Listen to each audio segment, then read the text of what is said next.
Welcome to 20 Sides to Every Story. My name is Casey. Today we're going to be playing some Dungeons & Dragons 5th edition as part of our community campaign. Just getting my monitoring stuff set up over here in the upper left. Today we have two characters that have stepped forward to assist with Squire Kijo and Dame Livy's request. A unicorn has been slain. The butchered remains of a noble guardian of grace were discovered within the wood. Adventurers are sought to pursue these monstrosities responsible for their death. Dame Livy and Squire Kijo are willing to lend their hunting dogs to the pursuit if one amongst the party can make a favorable impression with it. We have, because of the limited number of characters, already assumed that favorable impression was met, and the two blink dogs of giant size have been provided, along with saddles and implements for riding. So the characters may pilot the blink dogs as a mount. They may also dismount the blink dogs and have control of them. The blink dogs do have that teleport capability, able to blink about 40 feet to a place that they can see. Now, speaking of the can see thing, the piece of information that I have not yet asked the party, I don't think either of these two party members have dark vision. Is that correct? Whoops. It's got Yep. 60 feet. No dark vision. Oh, Swidgen does have dark vision. Yeah. Oh, hang on one second. Swidgen, let's give you the 60 feet of dark vision. So we got 60 feet of dark vision on Swidgen. And then, Gareth, what sort of light source might you have available to you? I think, Gareth, if he doesn't have one, he would ask the squire and the dame for maybe a lantern. Maybe we could hang that on the saddle horn if there's a saddle on the blink dog. Sure, we can definitely do that. 1 second as we prep that over here.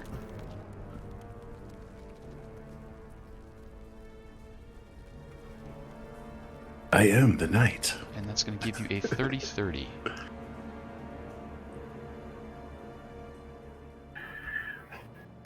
Yes, you are, Swidgen.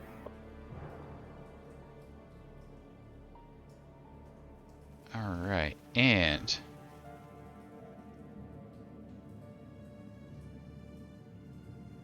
excellent. I believe our prep is now in place.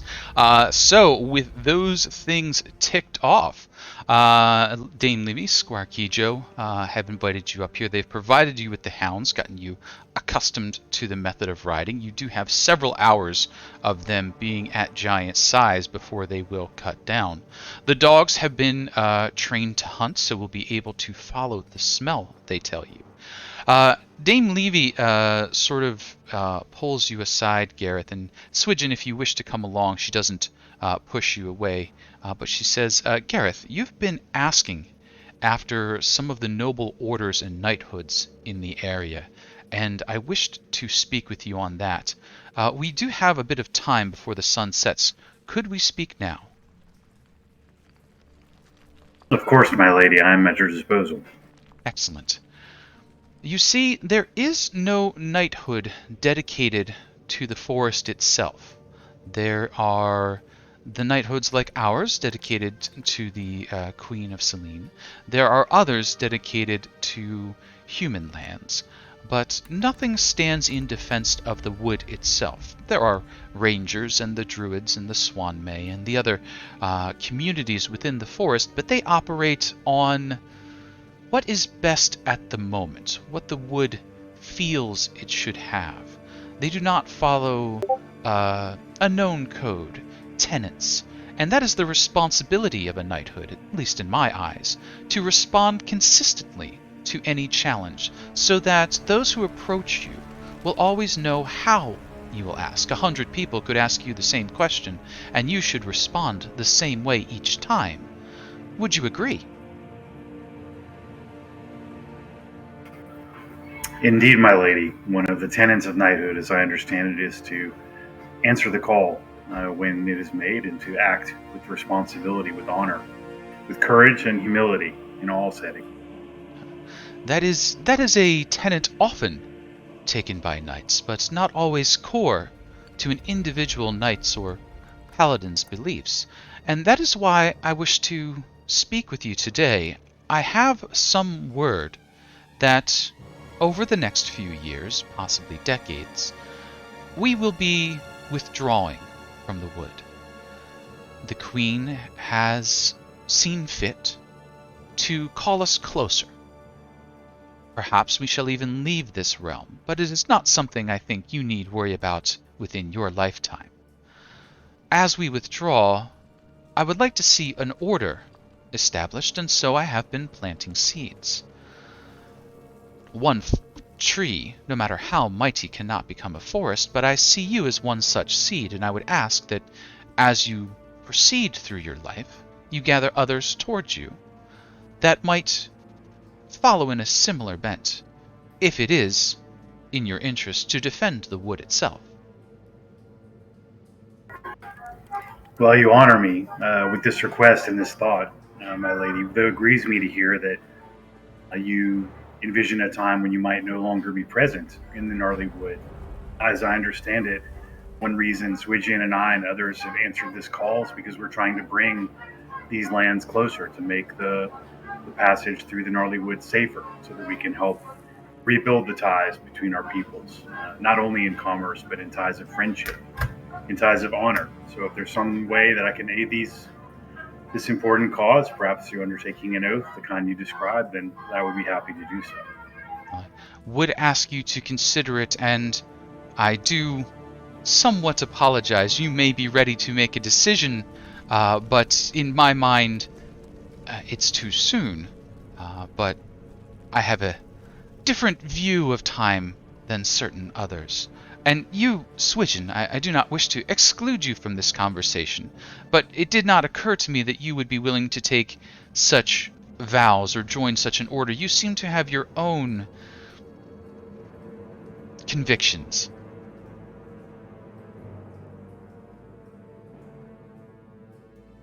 Yes, I wish to stop violence, though, so we may be allies.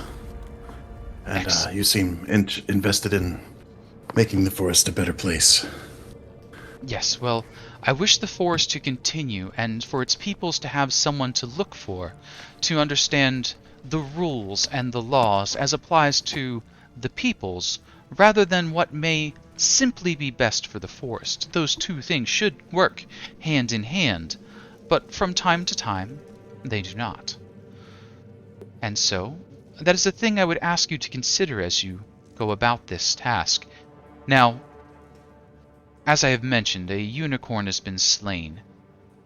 It's said that the hatred, the bloodlust, the need to kill that has been felt in this area for quite some time has coalesced into being known as a red cap.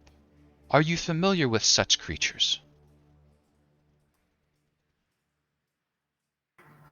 I've only heard they are some kin to the Fae and of an evil bent.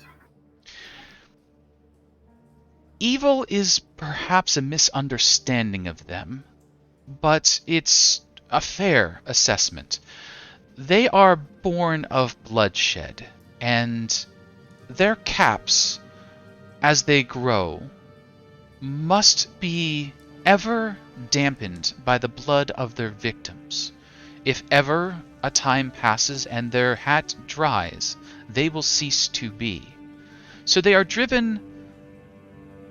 born of bloodshed and driven by bloodshed, but they themselves are, it is hard to call them evil because it is a necessity. And that is where tenets and oaths and laws come in. This creature, by its nature, can be nothing other than what it is, yet, by law, it must be eliminated. Can you understand the difference?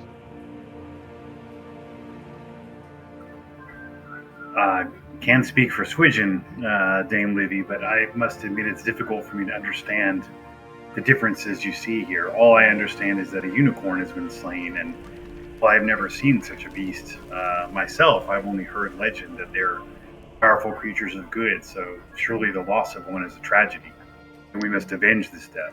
It is, but Hmm. I suppose what If I I wish... understand you, Yes. it is akin to putting down a rabid animal. Perhaps. Uh, Mayhaps when you encounter it, you might understand better. But a unicorn, as you pointed out, is and can only be a creature of good. It is intrinsic to its nature. We see them as beneficial because they are healers. The redcap is a creature of menace and bloodshed. It can only be that thing. Good and evil are opinions. They are things that we have set our boundaries to be. A druid may see the benefit in both, and the slaughter of a unicorn as simply another step in the cycle of the forest. And that is part of what called me to bring this to your attention, Gareth, and you with your convictions, Swidgen, that you should stand against these things even if they are part of the balance. Do you understand now what I mean? I think so, but to be honest, my lady, it seems that if perhaps the future you speak of, when Swidgen and myself might be called on to gather others in the protection of this forest, surely we'll need the guidance of, I know not sure, rangers, druids, others who understand it better than I. I'm not a child of the forest, alas, though I promise I will do my best in the service that you described. So I have to say, if you believe that this is the right thing to do, then I accept your judgment in this matter.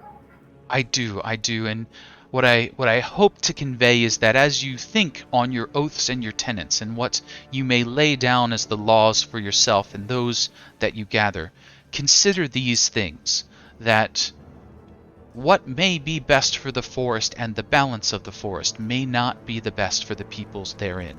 And there are forces that will act against you. You need not always act in perfect harmony with the forest. And at this, Kijo's like, they do. He's like, the point, dear, the point I'm trying to make is give that consideration as you move forward with your ways. But we will hopefully be here to offer you guidance and advice for many, many years to come, and perhaps those who come after you. But someday, soon to us, I think we will be leaving. And with that, I see. And may I ask, my lady, just briefly, am I assuming, Casey, just for a moment out of character, that the trees that we brought, are they here present in yes, the they campsite? sure are. And that's sort of where Levy and Kijo are leading you, and they show you the massive trees that now grace the Fey Woods stop, and the three stand as they did. Levy and Kijo say these should establish a hall of some sort in the future. As you know, in the boughs above there are rooms that can be used for meetings. We will be preparing this area for those to come, but we need peoples who can stay and do not have the tethers that we do to kingdoms. The Swan Mays, the Druids, the Rangers of the Forest, we should work in harmony with them, but I feel a knightly order is needed. Well, it gladdens my heart to see that you're already putting them to good use, and surely if Swidgen's willing to help me, we can start construction, maybe on part of the hall that could be set aside for the Order of the Wood. My only allegiance is to justice, and justice is And that universal. And it is the cause of my lord Heronius as well, Swidgen, as we've talked to him on the road. And I think a small chapel dedicated to the Lord Paladin here might do the wood well as well. Such things you can consider, and at this point Kijo's like, in moderation. In moderation. Take your time, think it through. Remember that there are others less like you who may be drawn to your order. Broad scope. And Levy's like, they should follow their heart. He's like, just I have a treatise on this exact topic, dear. And so there's a little back and forth going on there.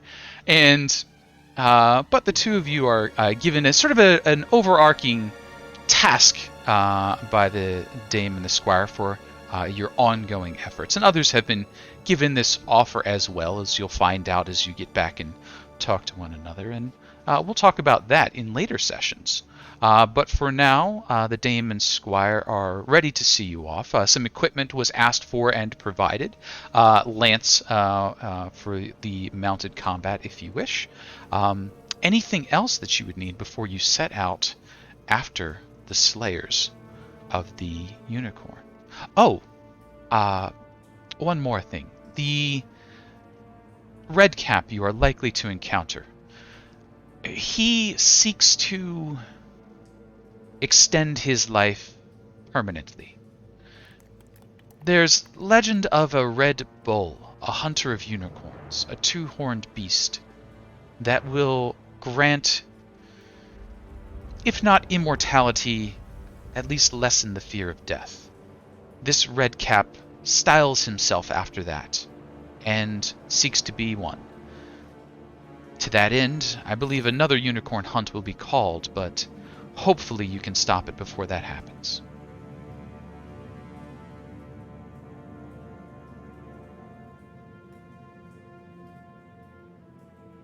So. Now you say a red bull, like a steer.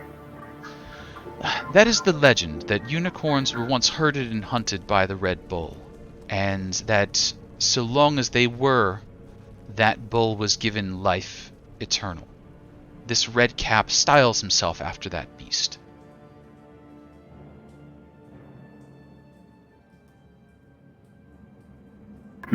I've not heard of this legend. I don't know, perhaps the Swidgen has, but is there any kind of combat we should be prepared for in dealing with this red cap?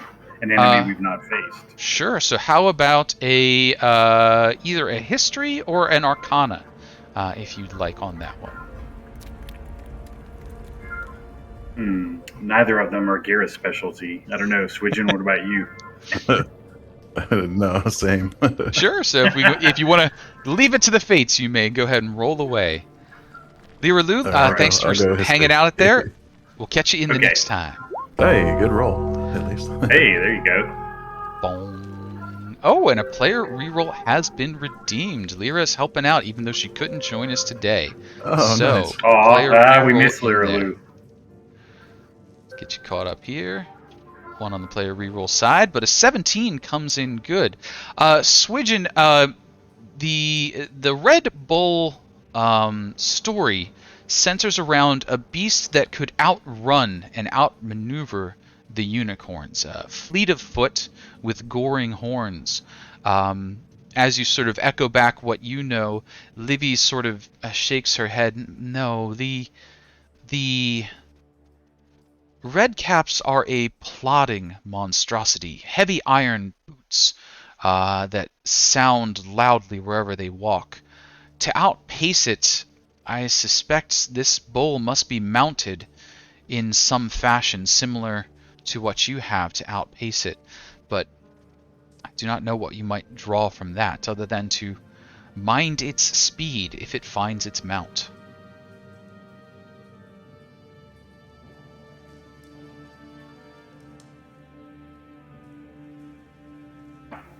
Okay.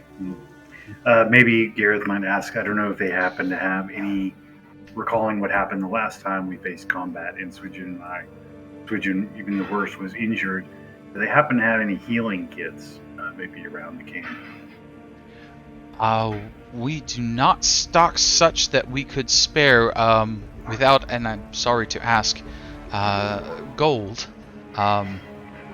We've been buying them from this lovely man named Peanutty, but he is a fiend as for getting his payments. So if you do have the gold to buy healing potions, you may purchase healing potions. If you do not have the gold to buy healing potions, then you'll be running at the high risk setting. Maybe not the potions, which are pretty expensive, but even just the maybe the healer's kits are a little less expensive. I'm not sure. Sure, Healer's Kit would allow you to stabilize someone without having to make the d20 rolls, but they wouldn't give you hit points back unless you had the healer feat. Oh yeah, I don't have the healer feat. I mean, I could do medicine check maybe in that situation. I mean, Garrett still has, I think, healing potion that we bought. Actually, I don't see it here. I thought we bought. Well, I guess he. Switching Now I do have slowly one. pushes a potion into your hand Now I have and gives the one. coins over to the Fae. Sure. You got it. 50 golds per healing potion, and you can go ahead and equip yourselves with the healing potions. Whoop. One slides over to you.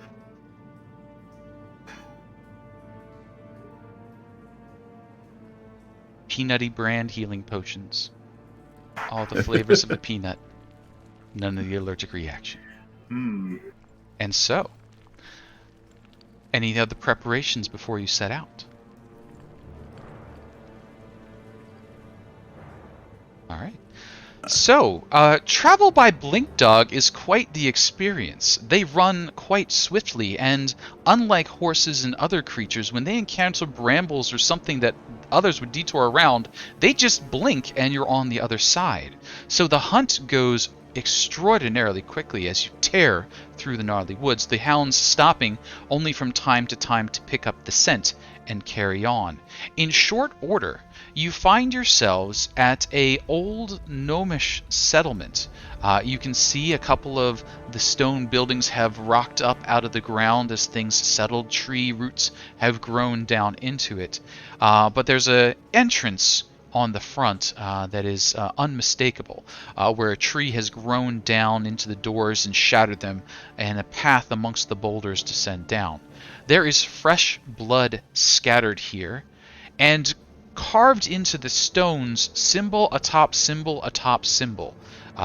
You may recognize some of the original elemental signs scratched over by that of Tharizdun's elemental eye, scratched over again by other symbols, scratched over again, and finally one big sort of angled point down over point, which could represent perhaps a bull's horns. It seems this particular lair has known a few owners over its time.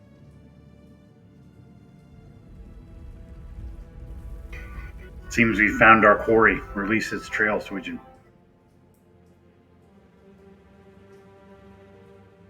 And let's go ahead and blink over. And let's recenter our map. And hopefully, you should be able to see some things. Yes. Alright, so we do have our dynamic lighting turned on. If it causes a riot on your computers, let me know, and we will set that. We do have sight shared for all of the hounds and for you. Swidgen, you've got your 60 feet of dark vision, and Gareth, you've got your 30-60 of illumination. As you move about, you'll see some doors, some open, some closed. And let's talk about what you see as you first get down here. Coming down, there's an obvious open set of blades sticking out from the walls. It's maybe a 5-foot gap. You couldn't possibly fall into it unintentionally. The area ahead of you is some sort of large reception chamber. Perhaps there was once a assembly hall here. You can see a flight of steps leading down, two sort of decorative pieces and large cups or areas, perhaps the burning of oil, but it's filled with filth and detritus at the moment. A flight of steps leading up and probably something off in the distance, but your eyes can't quite make it out. There are pools of water off the ledge to either side, and oh, those are nasty looking spiky things on either side. A wall set up, boards and metal with spikes protruding from them, some of which still have blood on it. This spot right in the front is just screaming, "There's a trap here!"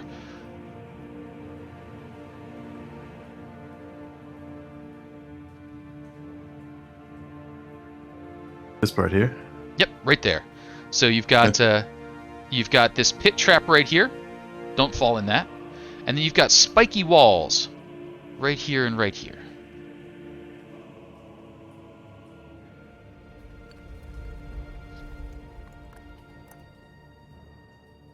Switching, just in With case the- Gareth wasn't paying attention, he'll point down at it. That's a trap. Would not the blink dogs just? I mean, they see it. They would just jump over they could it step, or blink jump around right it. over it. Absolutely. Switching will do it first. Test the waters. Sure. Blink right over there. You got it. So if you want to blink, you can go ahead and blink. If you use your blink, just roll me a d6 to see if you get it back immediately, or if you're going to have to wait a little while till your next blink. And how When- high up when are you these say, areas? Sure, that's They could about jump it. over. Did you mean blink? Oh, sorry. Oh, sorry. Jump. You No, could go- just jump. Blink. You can blink. I guess just jump would be smarter, right? Sure. Sorry. I was just asking, like, how high off the ground these Sure. areas So are. this area here is even with the ground right here, but as the stairs go down, this would be about a 10-foot drop right off the edge to the bottom. And what's the jumping distance that we've observed the blink dogs as we've been kind of moving through the forest? 10 foot is within their reach. Anything more than 5 foot, and they might take some damage, but they could clamber down. Okay.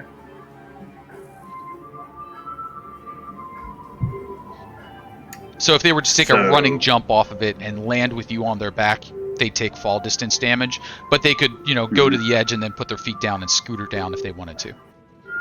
Okay, or even maybe just jump down to the stairs. You got it? And as you're moving forward there, Swidgen, you can see that there's a line of post holes right here where a fence looks like it could either rise or drop from the ceiling. So, and now that you've come around there, off to the side you can see there is a lever back here behind the wall. Swidgen, you can see a similar one up here where there's a bit of broken ledge. So a pair of levers, a big spiked wall, big fence that could open and close, spiky pit right there. Moving forward a bit, the ledge here is fairly clean. Stone, a little bit of rubble and dust, but fairly clean. On the far side, however, you can see a number of mushrooms. None of them are aqua. That might reduce your age, but mushrooms none the same. Nonetheless. And you said there's post holes that something could be lowered down. When we look up, can we see what would be lowered down? Sure. You take a glance upward, and yes, you can see up there a mechanism. And give me a quick investigation check. Oh, another one of Gareth's strengths.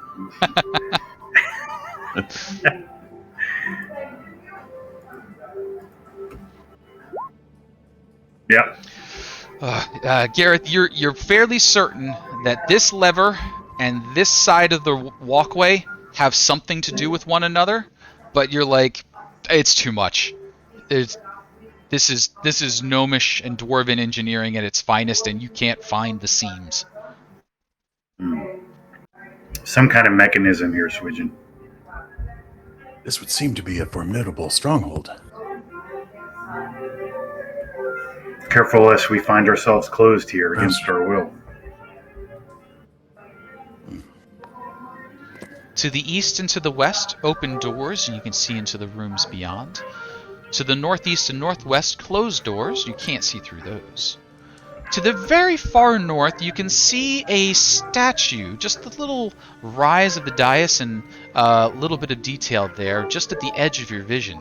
That statue looks like it was once much larger, but has been hacked and hewn down into sort of a froggy dog-looking thing. What it was originally, you can't tell, but it definitely was not that. You can see a couple of toes of a sandaled foot, which was probably once a dwarven, gnomish, humanoid something, but people have hacked away at it to get it down to this sort of bulbous, froggy shape. And what's the red around it?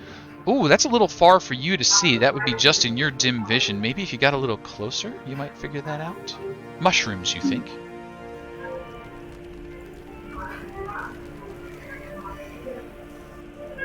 And pause right there, Swidgen. For reasons, we're going to go ahead and bring up a turn order.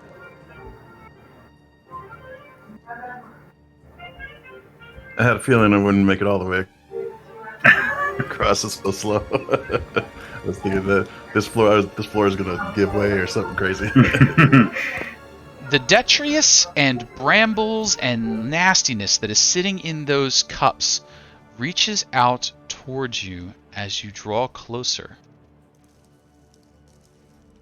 Vine-like whips stretching out in your direction. Could I have each of you click on your tokens, roll yourselves into initiative?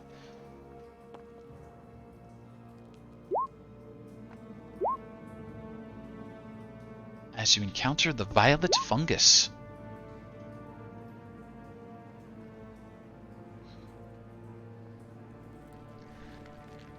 Gareth, you're first to see it. Maybe Swidgen's got his eyes on the prize there, but you've got a little bit of a higher view, so you can see it start to creep over the top of that bowl that's containing it down and slink towards him. Gareth, it looks as though this is one massive plant-like creature hosted in those two cups or chalices connected through the vines in the background. But what are you doing?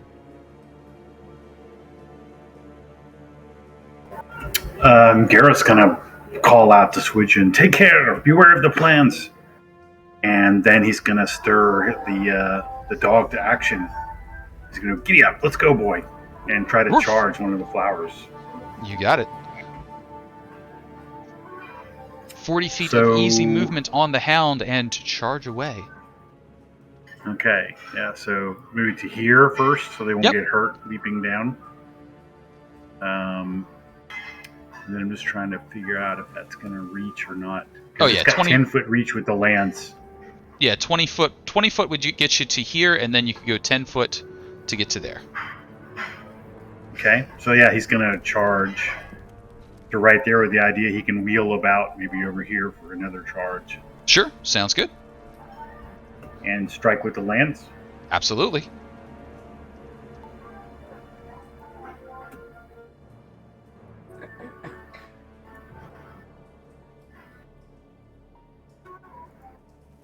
Oh, Lance has reach, huh? That's cool.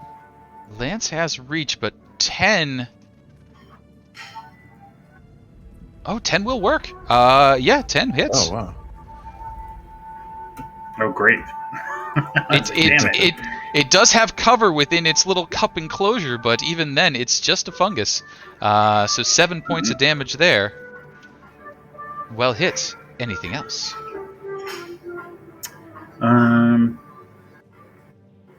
Have we used all of our movement then? Only 25 feet so far, so 15 left. Okay, so I think Gareth would try to go to here to maybe get room to maybe do another charge at it. Sure. As you wheel out of the way, however, you realize something. Those tendrils are quite long, 10-foot reach themselves, and one does try and lash out at you. Gareth, rotting touch tendril attack from the violet fungus only comes up with a 10, but I don't think a 10 hits our Gareth. Indeed not. Swidgen, as the dog spins about, and this is an interesting thing, Gareth. You may be used to, horses, and their set. These blink dogs turn on a dime, so you are facing this beast again much quicker than you might expect. Swidgen, however, what are you up to? I mean, he'll bring out his custom-made little blades. They're shaped like a Mortal Kombat symbol. Okay. And toss on towards the one that Gareth just hit.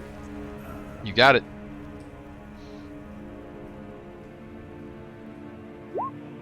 Oh, 19's a big hit. 6 is some damage. And then offhand, what do you call it? Throwing with the other hand. Sure. Just a sec. Pew pew. Oh, dang it! I must have deleted it somehow. No, just a sec. This is It's the same attack modifier, right? Yep, same attack It's, modifier. You just don't okay. get your strength unless you have a dual wielder. 22's a hit. Only And you already got that one damage on that one. strength off of there, so 4 points of damage there. And that will not quite do. The plant is still thrashing from that vase. Oh no, it's just 1 damage for that second one. Oh, just one it damage. added this Excuse thing. me. Yeah. Thanks for your I'm gonna add it for future. You got it. Swidgen, anything else? Yeah, might as well. It can reach us here anyway, so might as well run up and see if the blink dog wants to taste the flower. Sure. You hop up. The blink dog's like scrambling up, gets its head up top of the and absolutely does. Going for the same one on the left. Yeah. Okay. And with that, roof, it pulls it out by the roots and gives it a good shake. The left-hand side stalk withers away, but the right hand remains. Swidgen, anything else? No, that's good. Good boy. That's Well good for struck. digestion. That is well struck, Swidgen. That is very good because you reduced the potential number of attacks you face from 2d4 to only 1d4. Let's see how your attacks go. Unfortunately, all 4 of the violet fungus's tendrils will be trying to reach you. Swidgen, Yikes. 4 attacks coming in. 1, 2, 3, 4. Ooh. I think the 19 and the crit's going to hit. How about a 14? Miss on that one. Miss on that one. So we've got a crit coming in, and then a hit for a total of 10 points of damage as the vines wrap you up and begin dissolving you. Ah! Gareth, it is the top of the turn order. You see that happen, but also behind you, you hear a thing. Peering out from around the door is a cat-like face. In its mouth is a rat. The rat is just like hanging there like my life sucks, but the cat gives a little "Meow" as it looks towards you. What might be a little distressing about this cat-like face is the squid-like tentacles that are hanging onto the door frame as it's sort of peeking around. Gareth, it doesn't look like it's about to engage you in combat. It looks like it's trying to figure out what's going on. But there is a cat-like face, 2 squid tentacles, and a rat just a bit behind you.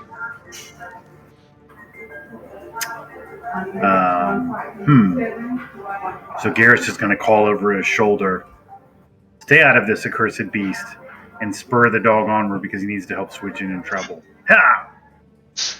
You got it. So he's going to be trying to go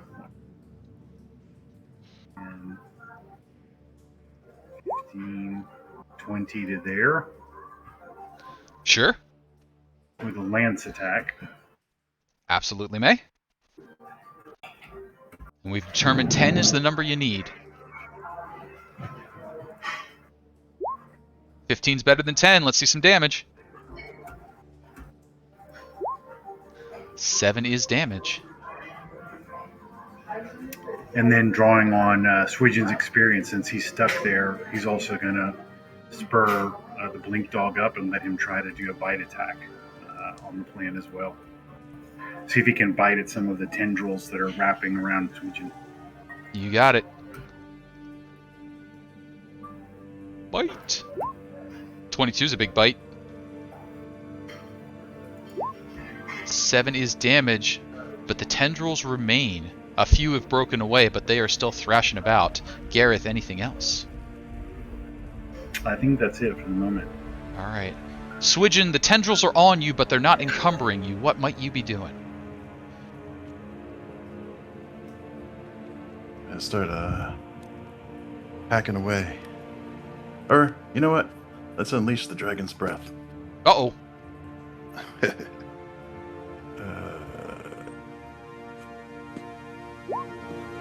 Ooh. Wait. Bad. Wait. Dragon's Breath is a amount of damage, correct? Yeah. Dex or con? Not a lot, apparently. But, Dex or con to Dex. avoid that one. Dex. Yeah. It's good news. It can't really move, so it does probably take all 6 of it. And while I was making fun of your little woofy breath, it is enough. You blast Oh, nice. down into the little cubby there and destroy it. That renders those fungi immobile. As you take a quick look around, you can see that these chalices or bowls are situated in such a way that you could get to the mushrooms beyond by going up the sides near the doors, but this central area would allow them to attack you from both sides. The mushrooms beyond, now that you're a bit closer in that red area there, it looks like they are being fed blood and other body parts to allow them to grow. The mushrooms, as a quick guess, are probably edible, but you're not sure that you would want to eat them based on what they're growing in. What a cursed place. Swidgen, how fare you?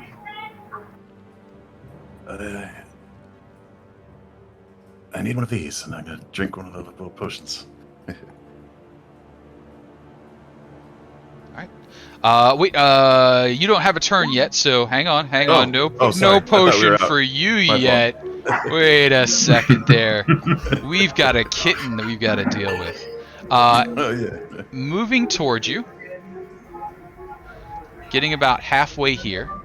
The kitten tosses the rat to the side, and you can see as it lands, it must have broken limbs because it's just like laying there, like trying to drag itself along with its nose to get away from this cat. The cat's sort of like eyeing you up and goes down into the crouch, coming off its back a pair of tentacles as it looks as though it's getting ready to attack you. As you watch it, your eyes go a little bit fuzzy and you're having trouble tracking exactly where it is. Are we going to reroll initiative? We'll stay with the... We'll stay with where we're at the moment. We'll go ahead and give a quick, make you feel bad at how adorable this thing is. 1 second here.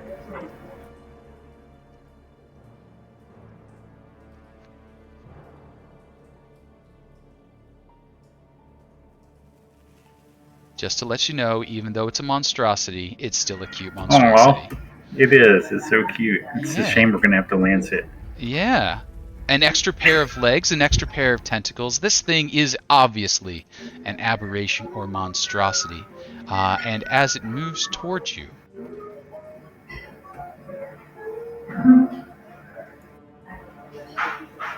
30 feet, eh? Can it even do this thing that I want it to do? Oh, yeah. Swidgen, it just comes up on you, like, not a care in the world. It doesn't think that anything could possibly attack it. And as it reaches up, it's like, hey, you're mine now. And then it tries to whap you with one of the tentacles. Does a 16 hit. Can I impose protection? Oh, sure. Yeah, so Garrett's going to try to muscle up there and put a shield up. And which one does So that protection imposes do? disadvantage from the attack. Disadvantage. It imposes disadvantage. Roll that one more time. It's a 14 hit. Off the shield. Boink. Blocked. Thank you, Sir Gareth. You saved me from this adorable creature. Gareth, this adorable little creature's like...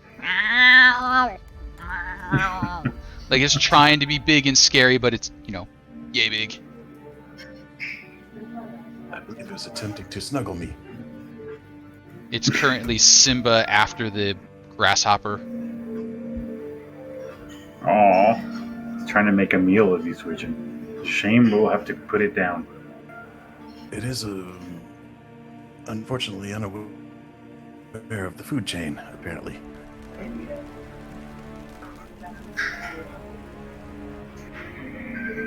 Well, could we try to impose non-lethal damage? Sure, absolutely. As long as you are using a melee attack, you can declare non-lethal, and you will leave the creature unconscious if successful. Okay. Yeah, so I think Garrett's going to try to knock it out. He's going to get up there and try to hit it with the butt of the lance instead of the point. You got it. You head up there and try and get it. And Gareth, as you're heading towards it, you realize something. Your mount absolutely wants to kill this thing. This blink dog wants to murder this cat. Well, that may not be an option then, but we'll try to knock it out.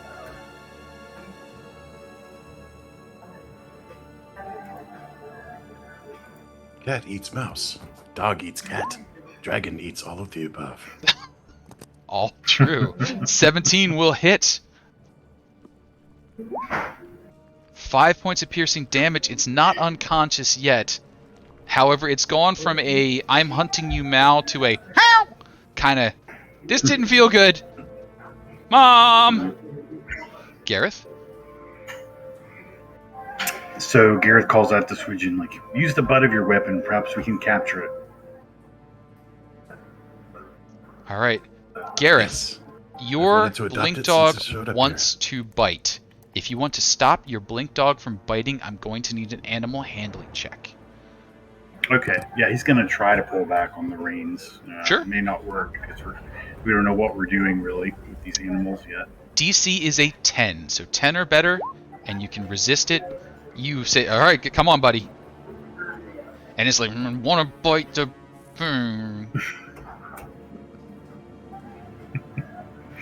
Whoa there, Flash. And Swidgen, as we've just learned, Gareth's mount is named Flash. What are you doing? Yeah, I'm gonna give it some hard pets and scritches. With the knuckles here.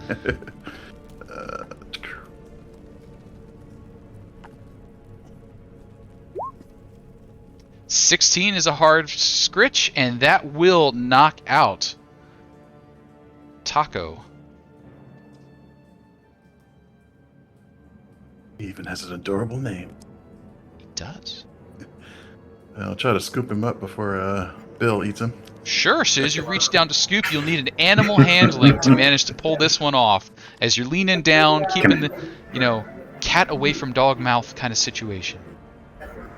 Can I help him somehow? If you had free actions, you would have been able to, but no, not during turn order. But good news, he is quick, and so scoop. The cat is up. Across the way, the rat's just looking over at you like, yeah, save the thing that was beaten up on me. That seems reasonable. Thanks, guys. But that will bring us then to the top of the turn order. And at the top of the turn order, you hear an answer to the "Row" that the baby kitten had put out.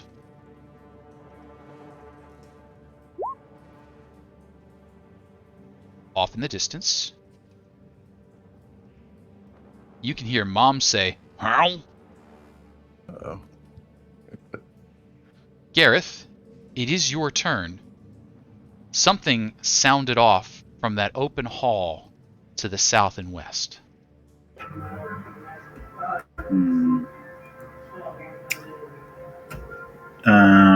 So Gareth's gonna, and off this way, you mean? Yep. Okay. Yeah, Gareth's gonna wheel about so they're facing it, and Swidgen, perhaps we can offer kitten to the mother, and we won't have to fight.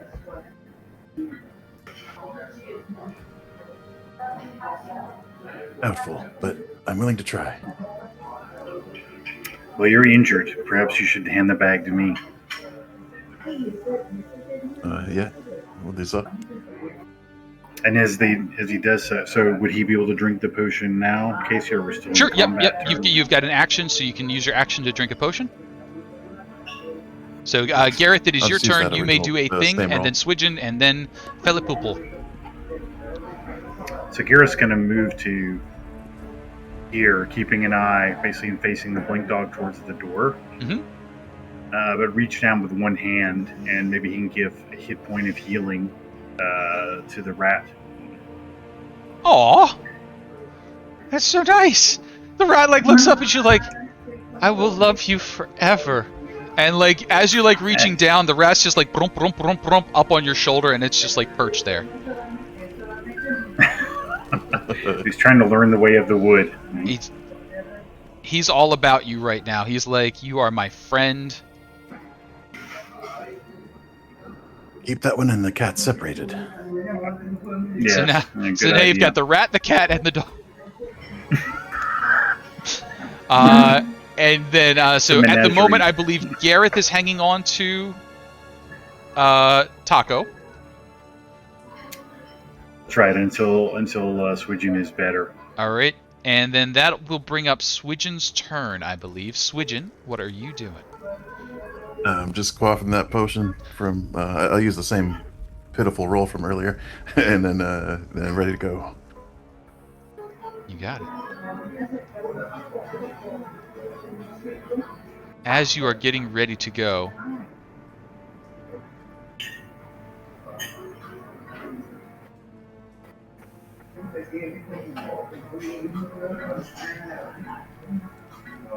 you can see Mom poking her head out the doorway, and it is a rough thing to watch because sometimes her head appears to be coming out of the doorway, sometimes it appears to be emerging from either wall. You may or may not know of Displacer beasts and their effect, but it is very obvious that this creature is not where it appears to be.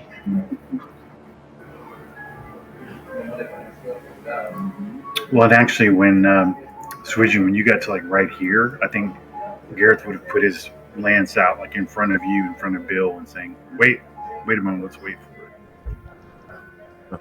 Like here? And it looks like yeah. Mom came through in a curry, so dash action to reach here. But now, Gareth, what are you doing?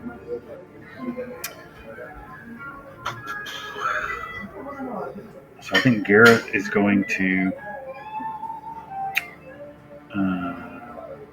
How much, if we dismount, take half my movement?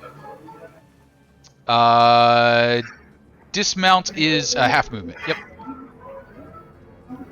So then that would leave me 5, 10 maybe here.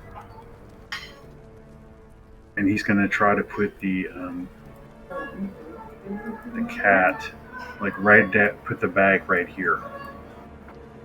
Okay. So. And kind of holding up his hands in a non-threatening way. And he's going to try to speak to the animal, saying, "We're not meaning you any harm. We're returning your child to you." All right. We're going to hit this button twice. Oh, good news. It's only an 8 that you need to pass on your animal handling to at least get her to look at the bag first. Okay. Taco to go. Oh. A 7, however, is not an 8. There is one player reroll hanging at the moment. I don't know. What do you think, Swidgen? Seems like we should save that for an emergency.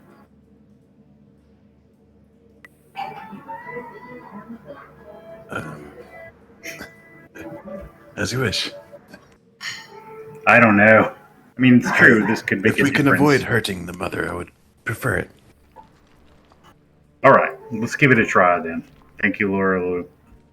All right. Player reroll deployed. Let's see a number better than a 7. 4, however, is not better than a 7. Not meant to be. And Gareth, so action is taking trying to pacify our angry Felipulpo, but that does not succeed. Swidgen, you see that Gareth is just having trouble. Like maybe he's presenting it the wrong way around, trying to shake the bag to make it, make noise. Nothing good's happening there. Swidgen, what are you doing? I think seeing things go awry quickly, Swidgen will have Bill leap over and try to block Gareth from being attacked. Sounds good. While also regretfully planting knuckles in the mom's face there. Got it. Did you just say the Blink Dog's name was Bill, by the way? Yeah. Bill deployed. Blinky Bill there. Got it. Blinky Bill. So you leap over, and then Dragon Fist, absolutely. And you learn something. You need to roll with disadvantage when trying to punch a Displacer Beast. Oh. Give me one more of those rolls. Oh, but a 22, even with the disadvantage, works just fine. We'll use the more advantageous of your damages there, because that's the one that hit. 10 points struck, but Mom looks a little rough and tumble, like she could probably handle it. Oh. And, let's see. Followed up with a foot. Disadvantage. I think I could do that here.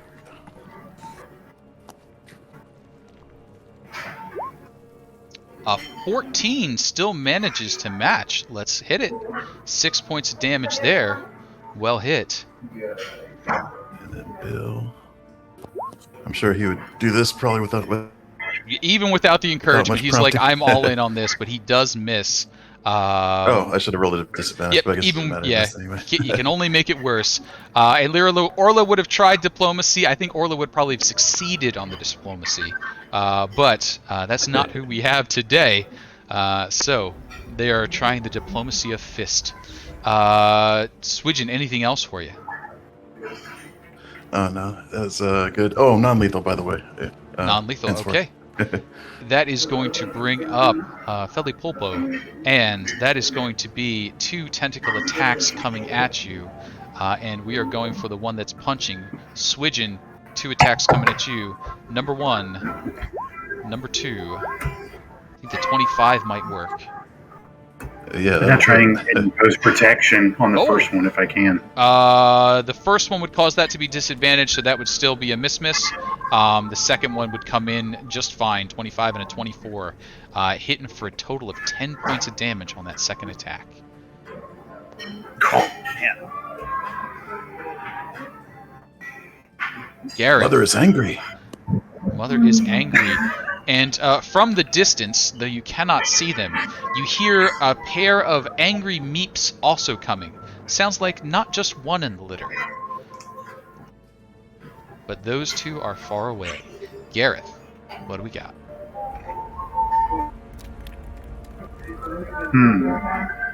And Swidgen, you said you're using non-lethal damage on the mother?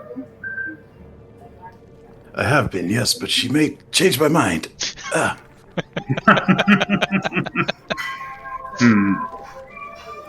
staggered is she feisty. looking from the blow she's taken so far? Barely dented, like she could do this all day.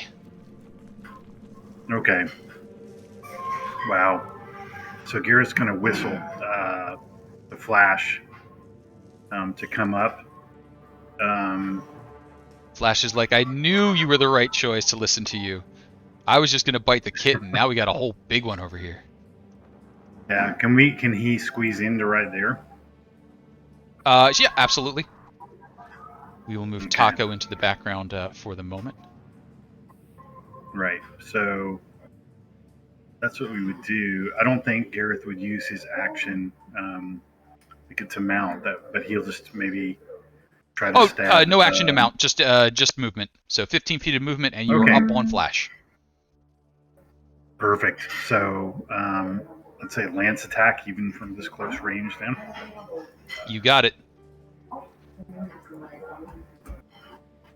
You have disadvantage on the attack due to displacement nature. okay. Pair of 23s is just fine, though. Let's see some damage there. 12 points of damage. Well struck. And he's going to let Flash have at as well. And Flash is also attacking at disadvantage. Flash also has disadvantage. Okay. 16's fine, though. Let's see some damage. 7 points there. Anything else? I think that's all it can do. All right. He calls out like Swidgen, fall back. Flash Protect gives yourself. like a little whine, like you're doing something wrong. Swidgen, what are you up to? I must tactically retreat. I'm gonna withdraw, or what? Not withdraw. What's the word? Disengage. Hop off the back of Bill and leave him there to keep fighting. If that's how- As you hop off Bill and start to move away, Bill I also can't gives move out my guy that for some whine, trying to explain something to you. If only you spoke Blink. Oh. Does he seem to want to go too?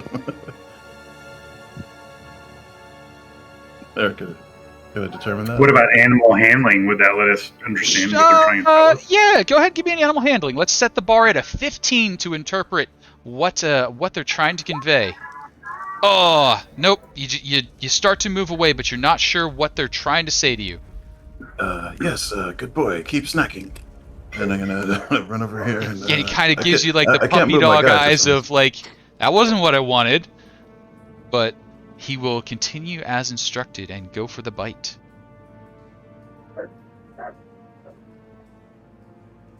Oh, sorry, you might have been stuck in a wall.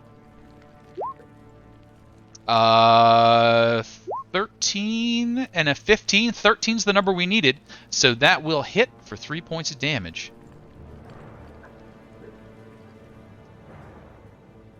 Swidgen, anything else?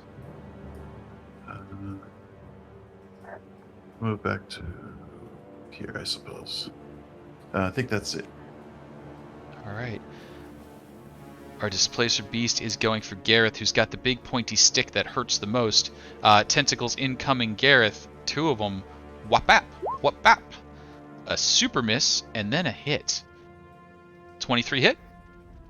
Yep. Oh, doing 11 points of damage. Wow. I don't think we're going to last long.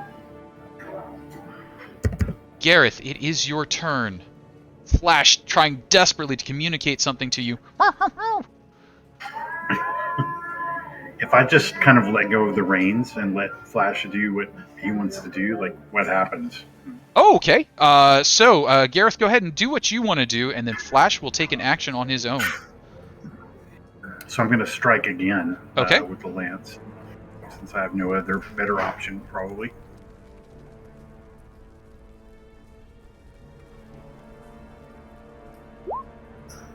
A 9 will not hit, though. Perhaps unsteadied by freeing your hand from the rain. Anything else, Gareth? I don't think so. You got it. At that point, Flash will bite. So go ahead and give me a bite attack from Flash.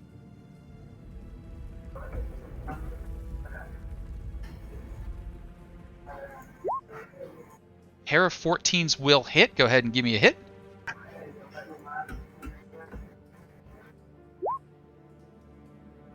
Three points of damage there.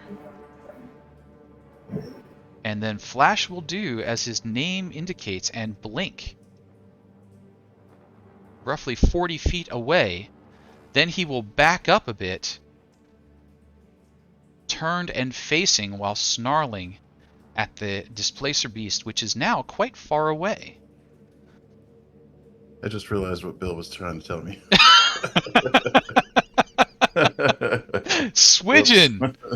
It is now your turn. Bill's like, He has panic. And can I get a D6 from you, Gareth, to see if Flash will be able to blink again next round?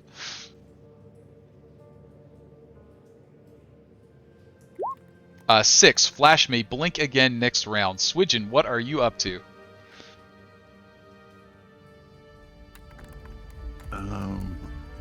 Toss a couple of dragon symbols over there at Mama. Can't do this non-lethally though, at reach, but nevertheless.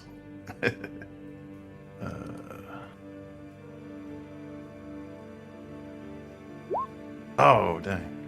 Too bad for. 17 works though. Yeah. 8 points of damage there. And let me fly with the other hand. 17 works again. Only 3 on that one though. Swidgen. Anything else? Bill coming in for the bite, and 8 will miss. And Swidgen, what are you instructing Bill to do as he stands there resolute? I would. jump on its back and have him blink away. Yeah? Okay. You run up Bill like, huh? And then he blinks away. He moves. Actually, you can move him. He can move 40 feet and then run 40 feet. So he can blink 40 and run 40. So you have 80 feet of total movement to work with. Blinking Okay. does not invoke an opportunity attack. All right. Let's see. There, and then maybe over here. Try to hide. You got it. As that happens, that will bring up the Displacer Beast. Displacer Beast does not like you all, and is going to charge 30 feet in, dash to come to 60 feet, closing in on Flash and Gareth. Gareth, that will bring it up to your turn. So, just so I kind of understand the mechanics, I could strike, Flash could bite, and then he could try to blink away again. Correct. Flash has his blink, Okay. so he can blink at any time this round. Very good. So that's what we're going to do. Is we're going to do the double twin attack, and then I'm going to pat him on the neck. Good boy. We can do it again. Got it. An 8, however, will not strike with the lance. It's evenly matched, right? The disadvantage versus the blinking away. Yeah, they're the natural enemies of one another. And 13, however, will hit. Oh, and thank you very much. We got a reroll out there for the player's side. Oh, thank you.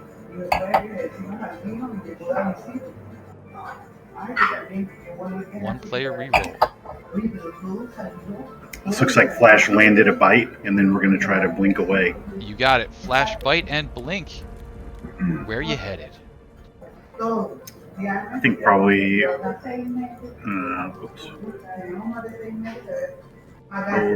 here. Sounds good.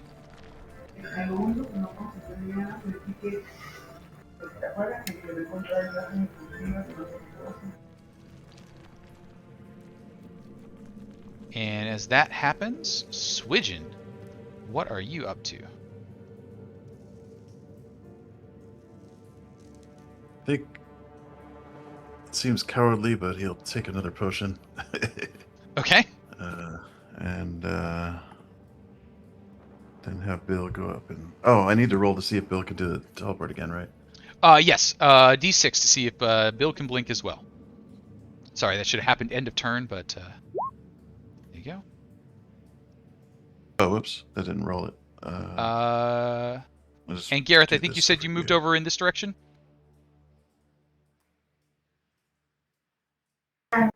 That's right. And I just rolled a d6 and rolled 20. About. Got it. Swidgen, your blink did come back, so you can blink again. Excellent. There's for the potion, and terrible. Coming up, taking a chomp. Oh, whoops. 17's gonna hit. And then Damage Blinkaroo. applied. And Blinkaroo. Going back over.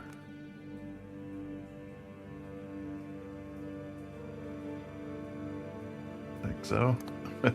You got I'm it. just rolling a lot of damn ones today. Scoop up one of those. And then go ahead and give me a D6 that's and it, see if you yes. can blink again. Oh yeah. And that's going to bring up our Displacer Beast team.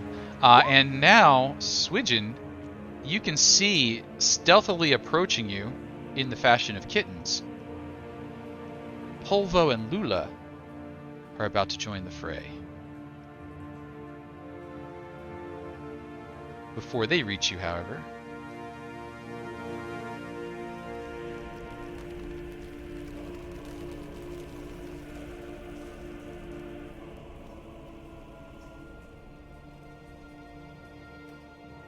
You can see that Mama has stepped into the middle of the room. The tentacles are waving.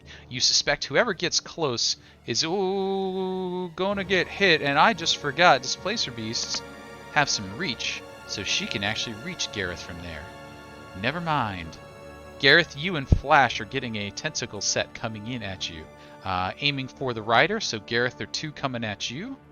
Number 1, number 2. Bump, bump. 19 and a 15. Yeah, 19 will hit. 19 will hit.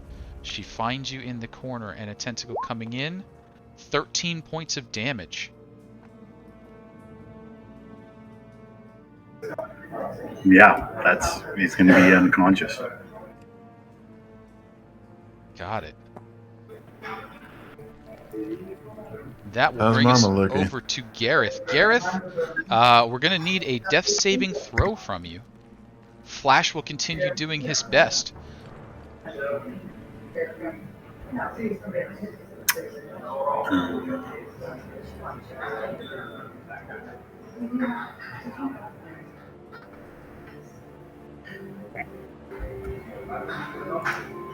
I know I should know where it is, but I'm looking now on the... It's hiding from you. I think it's top right-hand corner-ish, but when you have to turn your hit points to 0, and then when your hit points are 0, oh, you okay, can do it that's there. why. Yeah, I'd only done it in roll 20. So yep, but a D20 either way will get you there. There we go.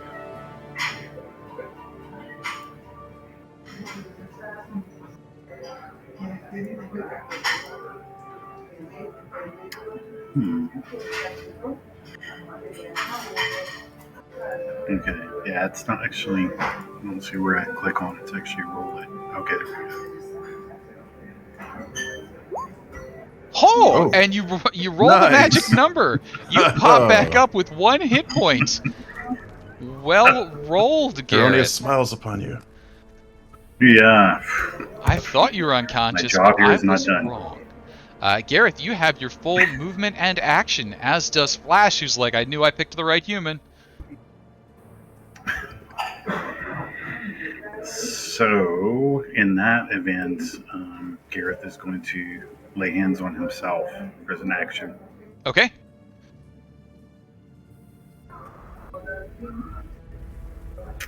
Lay hands to kill. It's only 10 hit points. So it's going to be 11. 9, remember the rat.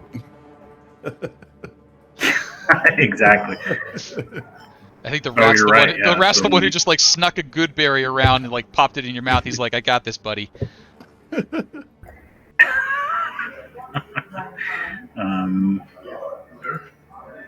And then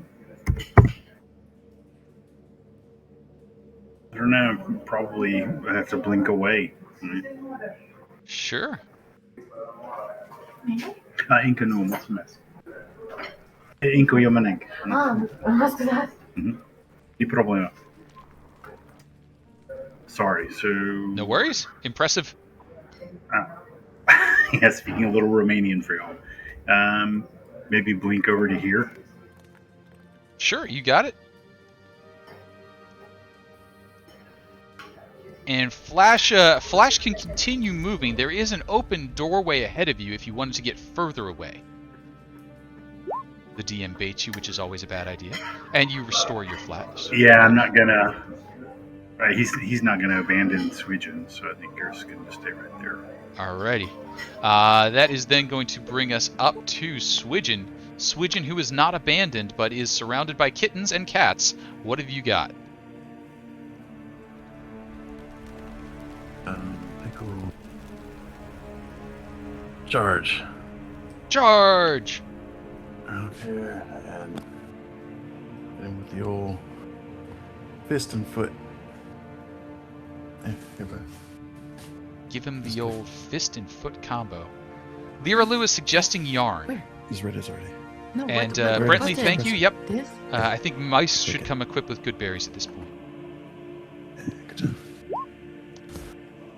job. 18, we're going to need disadvantage, though. We're going after our Displacer Beast. Oh, did it not come up disadvantage? I only see 1d20'd. Oh, whoops. No worries. Just a sec.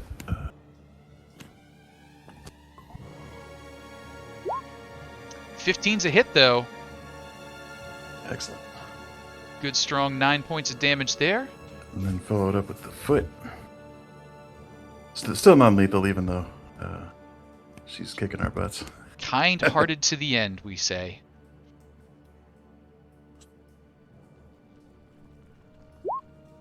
And a kind-hearted 11 will miss. There are 2 player rerolls hanging out there if the party would like. Yeah, I think so. There's 1 player reroll hanging out there. Let's see, a disadvantaged Dragonfoot. Dang it. A 10. Player rerolled. Squandered. Swidgen. And then Bill bite attack at 10 will also miss. All that kicking throwing him off balance. Alright, and then blink away. Okay.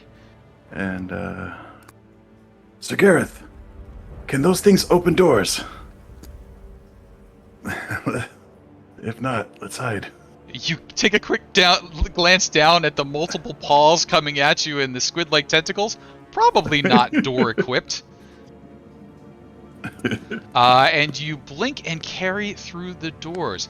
As you do so, you discover something rather unpleasant about the room you just blinked into. There are a great number of puddles on the ground in this room. There is a door to the north, a door to the west, a door to the east, and a door to the south. The one to the north is actually closed. That's not supposed to be open. Excuse me, and if you saw something, ignore it. But the room that you have just blinked into, there are lots of little puddles on the ground. And those puddles are extraordinarily slippery. Could I have you make me a acrobatic... Nope. DC 11 dexterity saving throw.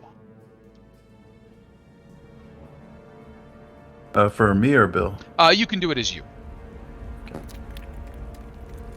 Bill is the one whose paws are in it, but we'll be doing the quest for you. A 12. You manage to keep Bill upright, though he is ice skating on these. There's very, very little traction to be found amongst these puddles in this room. Now that I'm looking at the map, I actually went way farther than I intended. I meant to go here, but in the panic. I think you had, so I'll just leave it you as had is, 80 'cause I guess feet of in the movement, panic right? And you were... Did it. Yeah, you could get there. Yeah. Yep, that was basically the limit of your movement. But yes, you basically just zipped through one room, past Gareth, and into the other.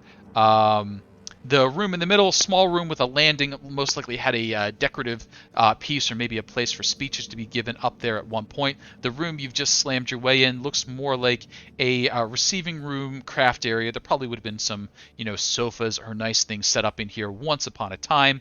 And then rooms to the northeast west, either probably heading off to like crafts room or other dedicated rooms. Hard to tell from the quick amount of time you've just stumbled in. But in the meanwhile, we've still got an angry displacer beast working its way after you. 30 feet will bring it to there. Gareth didn't go quite far enough and is still within reach of those displacer beast tentacles. Taken one for the team, perhaps. Swidgen can blink again. Displacer beast number 1 on Gareth. A 16, Gareth? Misses. And then number 2, a 17. I'm going to go up one at a time. Off the shield. Off the shield. And Gareth remains conscious to tell us what he's about to do as it becomes Gareth's turn. So, seeing Swidgen go by them and not yet knowing what's in that room, he's going to give a tug on Flash's reins and try to blink in the same place where Swidgen went. Sure. Or it would be disengage and move, I guess. Could we disengage and just move? Do you have the blink ability back? I think yes. You did, yeah. We Okay. rolled a 5, So- I think. So Flash gives you a little whine as you try and move away, but he will follow your directions. Okay. You said normally it's like 40 feet of movement? You can blink up to 40 feet away, and then you have 40 feet of normal movement. I was just trying to see if through disengage we could just reach into the rooms already. Oh sure, yeah, it's only 25 feet away. You could. Okay, yeah, so I think that's what we do, save his blink, and maybe just try to move right into here. You got it. Do they both have to disengage or only the... Only flash. Oh, okay, well then I could have struck at it, right? Oh yeah, yep, you could. Yep. Okay, so yeah, Garrett's gonna try and give non-lethal damage then. You got it. With the lance.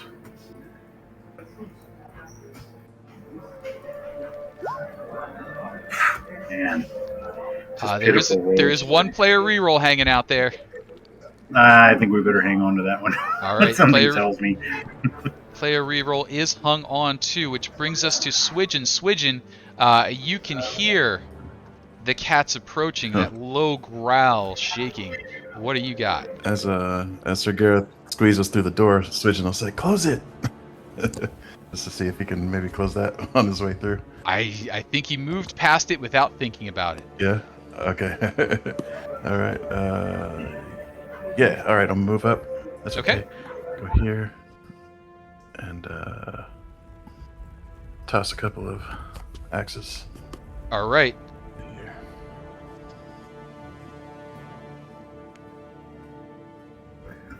And remind me, Well, your can you axes just are real also axes close or the your door? axes are Eldritch Blasts? I forget your... Hand axes. Hand axes, okay. Yep, so you're just unloading hand axes. 15's going to hit for 5. And is she looking how pretty rough or? Oh yeah, okay. yeah. You're not in blinking red health bar range, but a crit could do it. Oh. All right. Oh, risk it, I think. Oh, risk it for a biscuit. There we go.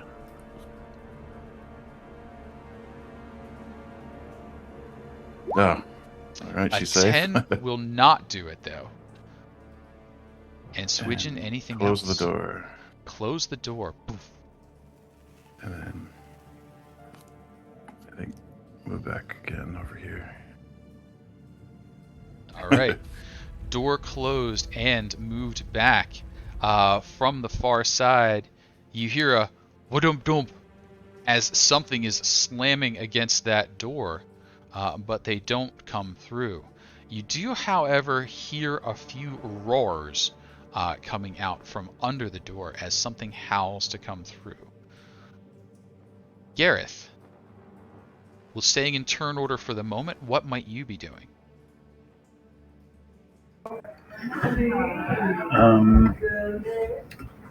Excuse me, Gareth, if you could give me a dexterity saving throw as well. Dex saving.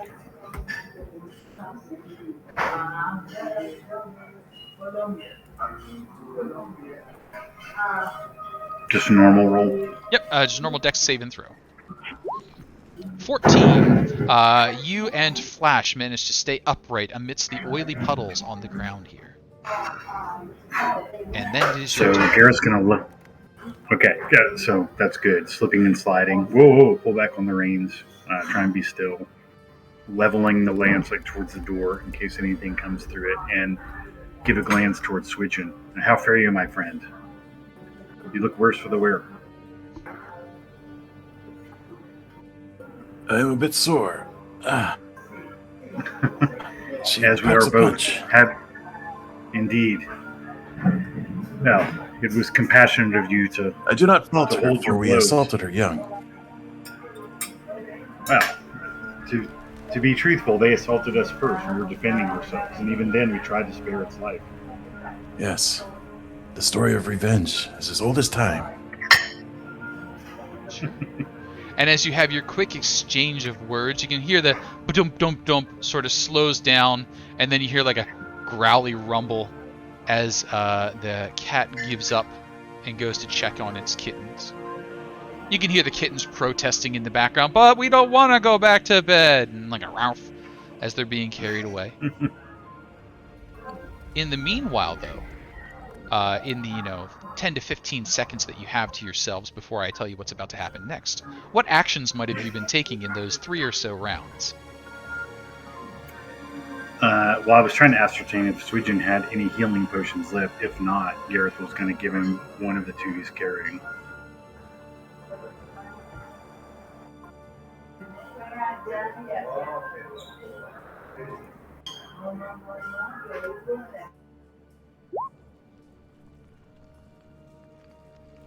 Swidgen healing potion slugged down. 9 points of healing there. Anything else in that 15 second or so range? I think Gareth's going to have to take the remaining one as well. Sure. As you're knocking back those potions real quick, you notice something a little odd about the room in which you stand, aside from the oily puddles on the ground. The room is covered, absolutely floor to ceiling, every inch of the wall, in frames of paintings where the paintings have been cut or torn out. You can see the little bits of canvas and the other bits that are kind of embedded between the framework, but they've all been cut out, ripped out, etc., and frame after frame after frame has been placed all over the walls here.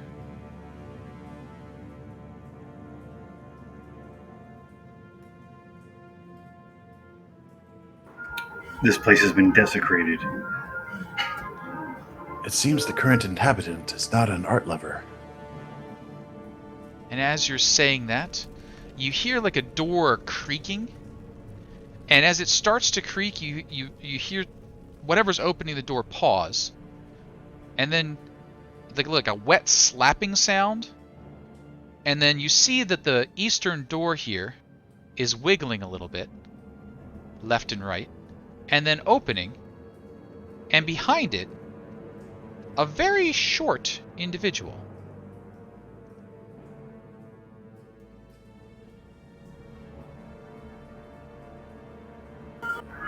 Is he wearing a red Gareth's hat? wheeling about. Yeah, exactly. Sure. As you wheel about, you see a sad, little dejected-looking person. Their hand is kind of slapped to the door, and you can see as they're pulling it away, like a sticky, tarry substance is just like holding the door. They're not like actually grabbing it. They've just slapped their palm against it and are relying on this gooiness to open the door with them. They look up at you like, "Oh, what do you want?"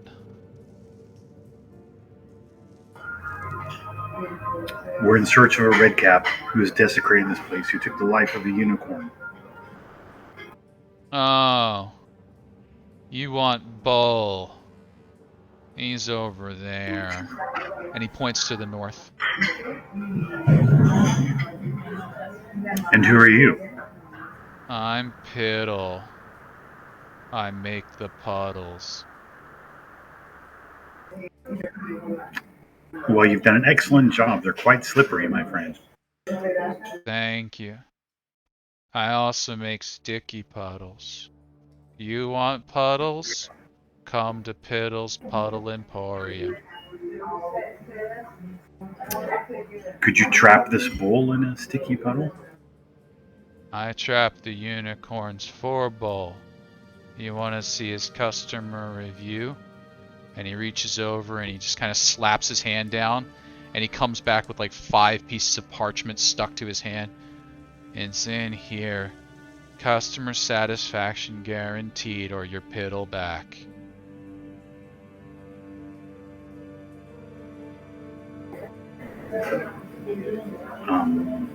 Well, perhaps we would be satisfied customers. Yes, we do. It seems you do good work. "Thank you."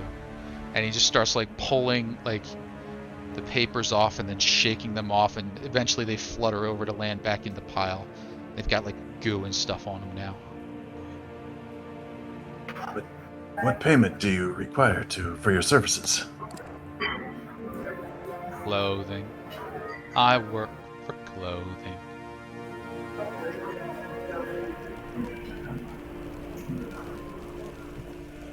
What manner of creature is Piddle? As you sort of like, what is going on with this guy? Could I have? I will say this is probably on the Arcana, maybe History, if you have a good amount of information about the Fae.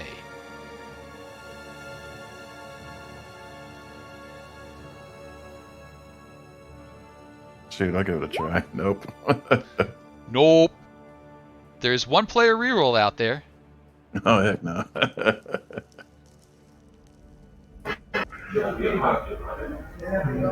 So he's not a creature we've seen before. Or would recognize. I don't think you would have seen one of these before.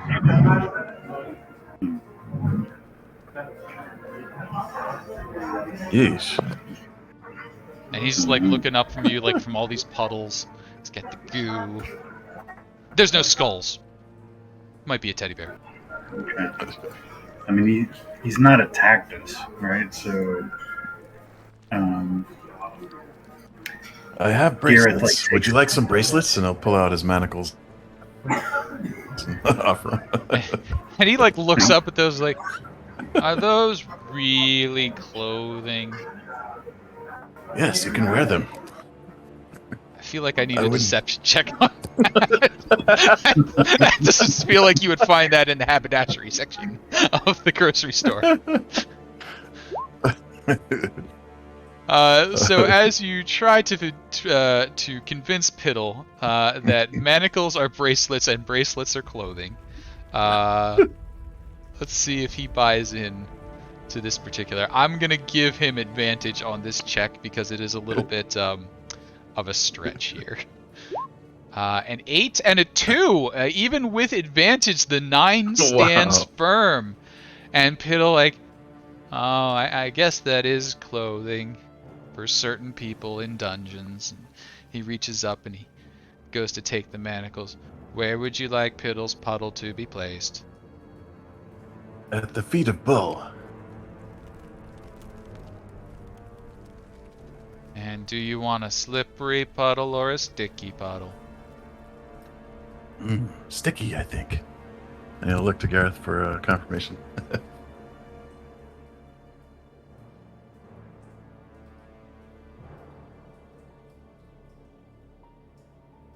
And Piddle sort of sets his manacles aside while Gareth gets a moment for the confirmation on the sticky puddle. And then he'll start moving pretty slowly out to the little ledge, down the steps, and over towards the door to the north.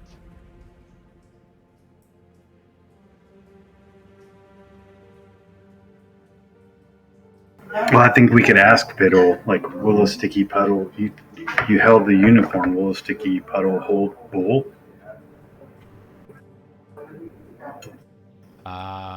The puddle will be sticky, whether Piddle's puddles provide the proper... I don't know another P word. Ran out of my alliteration. Yeah, predilection.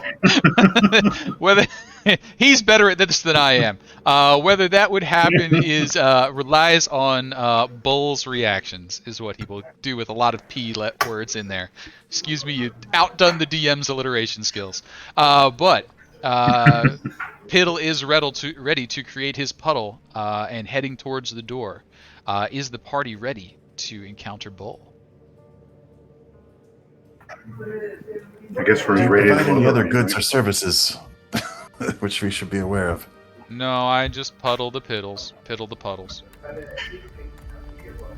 Provide piddling services. And so, Very good. Piddle will wait for your blessing. Piddle will open the door to the north, which reveals a room beyond. In 1 second, as I catch up our Roll20 team. Get this out of the way here. Move this up here. Reveal some things. One of which is what is probably a red cap, standing in front of a row of cages. The red cap is a short individual, you would say somewhere between a gnome and a dwarf, but he's got a fairly sizable hat coming up atop his head. Either his head is very pointy or he's got a very well stuffed hat. That hat is soaking red. And you can see in the cage there are 3 humanoid individuals, and he's just sort of like eyeing them up while holding a great big wonkin' sickle. Piddle sort of looks at you and says, "Here we go." And then could I have the party click into turn order and roll themselves into You're just initiative? hoping we'll get a good roll. Bong! Liralu has provided a player reroll, helping from the audience. Thank you very Nice, much. thank you. Aw, thank you, dear. We've got 2 to hang on to there. Piddle will be joining the initiative for a quick moment. Piddle coming in at a 16, Swidgen at a 22, so it seems like things are working out. Swidgen's perhaps ready to jump the gun before Piddle's puddle has produced, but Swidgen, what are you doing? Red Bull doesn't notice us yet? Or Has not. He's like eyeing up this set of cages. He's got a great big sickle there, and you can like tell he's like, I'm deciding which one of you I'm gonna put a sickle into today. Yeah, I think we're gonna strike. One. Here. How many feet is that? I can't see. It's off the top of the screen. That's 20.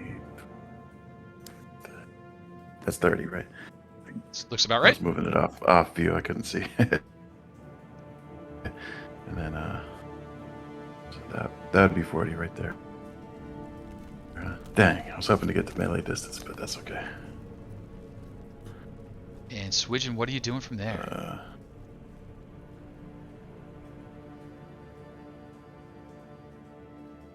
Actually, could I jump off the beast? Sure, or you could to hop off a Bill. Engage him. Taking the I'm last trying to 5 sock feet this- on your own. sock Bill's like, whoa, buddy, This where'd you guy in go? the back of the noggin. All right, coming in hard at Red Bull. And is it? And he is not displaced, so base roll? standard attack. 16's a big hit. Let's see damage, 11 points of damage. Oh, Crack. nice. Yeah, that was a good roll. And then here comes the foot. Place it between his legs there. 18 for 11, also a good hit. Wow. Dang. All right. Those were 2 max rolls in a row. And then Bill can't get there to bite. Dang it. Bill can't get there to bite, not without blinking. Could I ask him to pull me back? He's like, I can't do that. He's already max movement anyway, huh? Yeah, so that's it. I guess that's it. It's like, what are you expecting here? You got off the horse. And so, Swidgen, I think that will bring us to Piddle. So, Gareth, you're the one who gets to see this because you're standing right next to it. Piddle walks over to one of those frames on the wall, and it just sort of becomes a shimmery doorway, and you can see, looking in that, staring back at yourself from the far end, as though like the portal now reaches from there to the bars of the cages. Piddle turns his head sideways, kind of reaches through and stretches out, and you can see his hands now poking out from the top here, and then just a puddle starts shaking off his fingers, and a little piddle puddle pile starts below Red Bull. Red Bull will need to go ahead and do a dexterity saving throw to get himself out of the sticky puddle pile. He posts up a 12, which I think might be enough. One moment, and I will double check that. But as all this is going on, Gareth, what are you doing?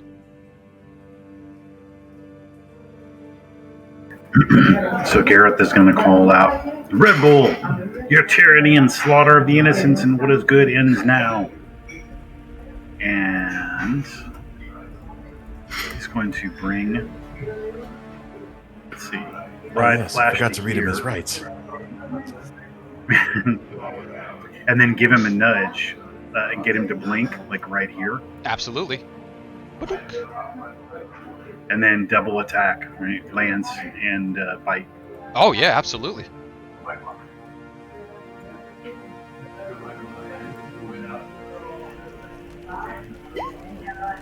Lance is not going to land. Damn. That would have been awesome if it had. Right. Bite works. Very good. 5 points there. Anything else for you? I think that's it. That's He's it. going to call out to the people in the cages. Hang on, we're going to help you. As you are calling those things out, Red Bull does a few things. First, he calls out in a Fey language towards Piddle. Does anyone happen to speak Sylvan? I think we already decided no. I plan to learn eventually. Okay. Negative. Something is called out in Sylvan, and Red Bull just like pulls a sock out of his pocket and tosses it towards Piddle, just kind of like a, "Blah, have a sock." Then he swings his sickle, and he will swing it first at Swidgen. Swidgen, sickle number 1 attack. Uh-oh. Oh. Crits it for 12. Could I extend protection? Oh, yes, protection. That'll make it a 22, absolutely. Taking that down to a hit, but only for 7. And since I said Alright, number 1, that's that's a lot probably better. hinting that he gets Thank to you, do this guys. more than once. So number 2, Swidgen coming in. 17 to hit. Ah. Yeah, that's a hit too. That's a hit too. 8 points of damage there. And then Swidgen, the problem is, since I counted 1 and 2, I also get to count number 3. Swinging his wicked sickle. Oh, for a 20. For 6. Good lord. Man, he just knocked Swidgen out in one flurry. Swidgen falls. Swidgen, that is the end of Red Bull's turn, but you have to give me an immediate death saving throw.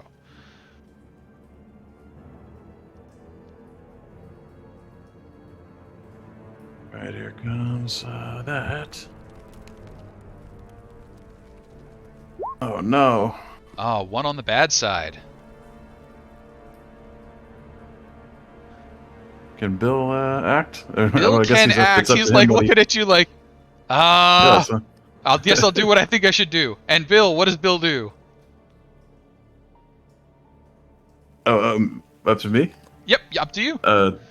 Rescue me. He's like, I don't know. how? Bite that guy and teleport us away or something. I don't know. So he has no way to get you to mount because you have no movement left to mount. So the most he can do is bite. He cannot carry you. He does not have the equipment for that. All right. I guess.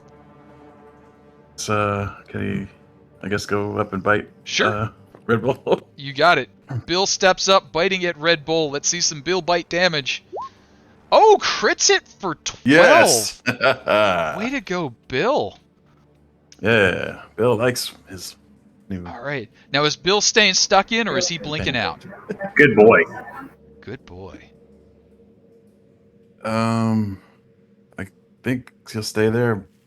I guess. All right, he's staying in it.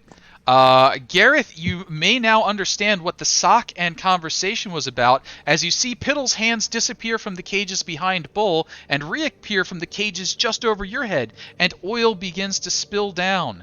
As that oil falls around you, I need you to give me a dexterity saving throw lest you slip and fall.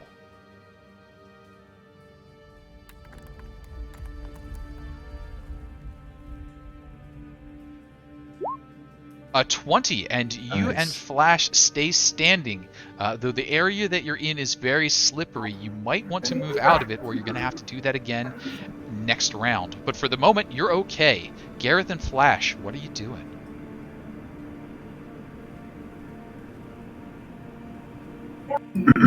So was the throwing of the clothing towards Piddle, was that based like a bonus action that Free action. He was just Red dropping. Bull took? dropping Free equipment. action. Okay.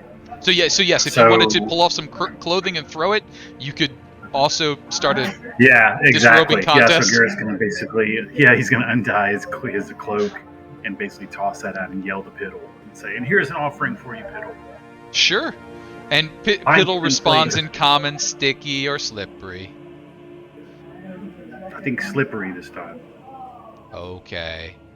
If this fight goes on long enough, we're all going to be naked, sticky, and slippery. But Gareth, for your action, and flash, what is up? So we're going to attack, and then we're going to try to blink away from this spot afterwards. Let's see. Come on. Max, sometimes these things happen, buddy. 18's gonna hit. Let's see some damage. And I'm going to add a Divine Smite. Oh, and upping it to a smite. Let's see it.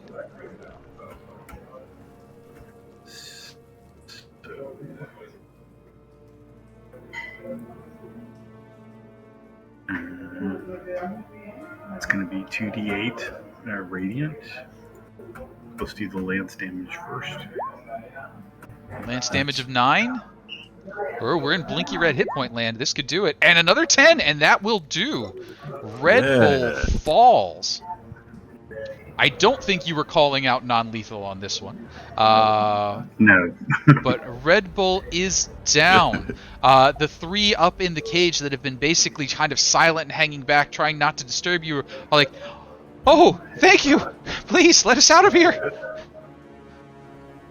Yes, just a moment, my friends. And he's going to hop down first and tend to Swidgen. Okay. And let's see here. That was your action, so I think we need to get through one more round of death saving throws at least, which means, Swidgen, you need to not roll a 1, or you could end up dead, because you already have 1 on the fail side. And 8 is not a 1, and so we are at 2 death fails. Piddle will, as per contract, coat Red Bull in sticky substance. Gareth, it comes to your turn again. Do we have some magical healing left? Yes. Let's see. I believe we have Cure Wounds. He had one first level spell slot left for just such an emergency. Sure.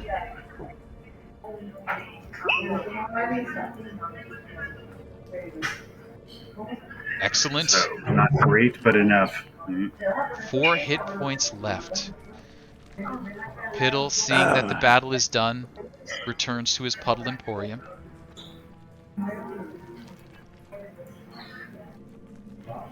And then Garrett's going to open these cells as he helps Swidgen to his feet. Did we win? As you help the Indeed.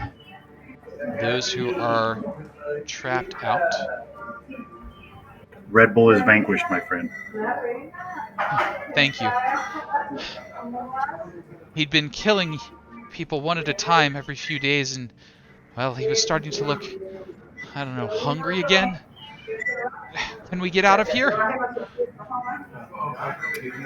I think so, although there's a displacer beast about still. Oh, yes, he uses them as mounts. Well, you'd let us go first and make sure the way is clear. Does any of you have any healing skills by any chance? And they sort of look up amongst themselves. No, magics are beyond me, and the others are like, come on, only adventurers have that kind of stuff. How did you come to be here? Merchants, taken from the road. Let's see. Swidgen, you stay with them. Let me move it right ahead and scout the way out, and let's get them out of here as soon as possible. Sure. Can we, and we need to take recover any of them horn. on the dogs with us? Well, that's actually, maybe I'll go with Swidgen to the exit and let him at least take them outside, but I need to find the unicorn horn. Sure. And they know where it is? As you go to look around for the unicorn horn, perhaps it was because you'd come up and conked him on the back of the head right off the lead that he didn't get a chance to really reveal it. But as you roll Red Bull over, stuck up through his hood, you can see he has one of the unicorn horns, and perhaps maybe in a different timeline he would have had a charging attack, but certain characters managed to prevent that from happening. Nice. Uh, Thank goodness for that. and so you're able to recover the unicorn horn, though it is sort of nasty work having to deal with the red cap's, blood-soaked hood. But once retrieved, you have unicorn horn in hand. To the east and the west of the room just south of you, the western side has a library of sorts, though the paperwork in there is absolutely destroyed. Even the parchments have been torn up. It has a smell to it as though perhaps the whole room had been used as a litter box of sorts. To the east, there is a small fire burning, and inside there is a small kitchen place, a place for cooking and smoking of meats. The smoke doesn't seem to have anywhere to go, so it's just sort of filling up the upper areas of the chamber and occasionally spilling down. Spending time in there is unpleasant.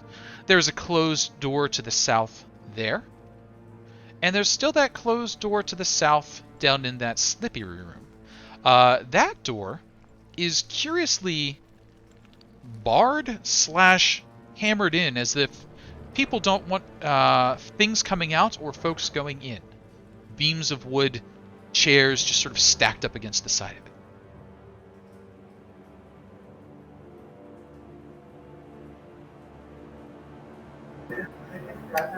Do any of the prisoners know anything about what lies beyond there? I'm sorry we don't. We were brought in here and put in the cages, and talking just seemed to get you, elected to go first, so...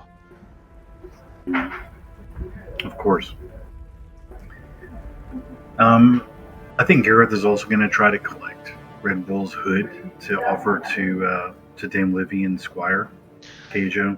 Sure. So you go to collect the hood and you realize something unpleasant. It's not really a hood, so much as it is a fold of skin. Oh. Never mind. It's part of him. What about a sickle? Oh, the sickle is a sickle. Big, wicked-looking implement of death and destruction. Here, Switchin, maybe you can make use of this. Yes. It is indeed vicious. I can attest. Put it to use for good. Well, I suggest we get these innocents out of here as quickly as possible.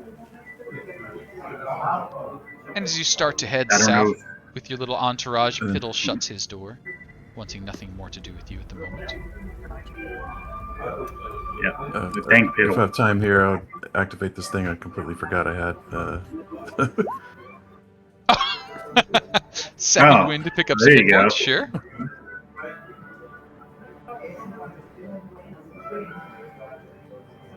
Yeah, I guess that's good. Man. Let's investigate that door. Should we? Can we force it? I don't know, Suijin. I'm wary of unleashing some new evil while we still have these innocent people here. They can't defend themselves if something happens to us. You're wise. I could give them a quick how-to course on some fisticuffs. Well, maybe better might be if we return them, and then maybe we can venture back if we need to. Yes. All right. There's I think a squeak of appreciation for your plan from your shoulder. Well, I think the Dame and the Squire would want us to cleanse this place of evil completely.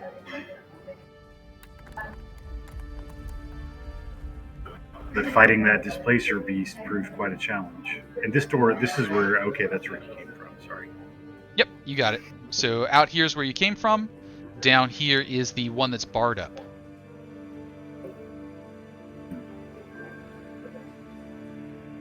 Maybe I'll knock on Fiddle's door and ask him what lies beyond this door. And thank him, of course, for helping us. Sure. As he opens the door, he goes, "Welcome to Piddles." Oh, it's you.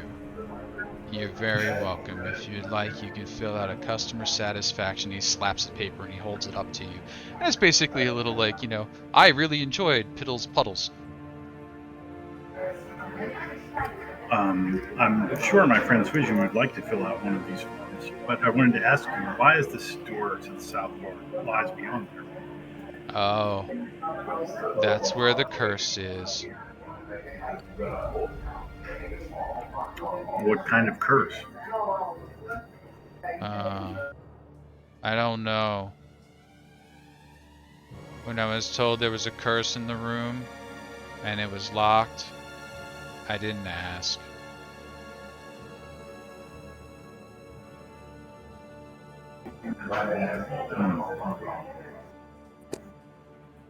What do you think, Switchin? I mean, a curse against evil could be something good, but I don't think it's worth taking the risk right now to investigate. As you said, let's get these innocent people out of here, and then open that door. All right.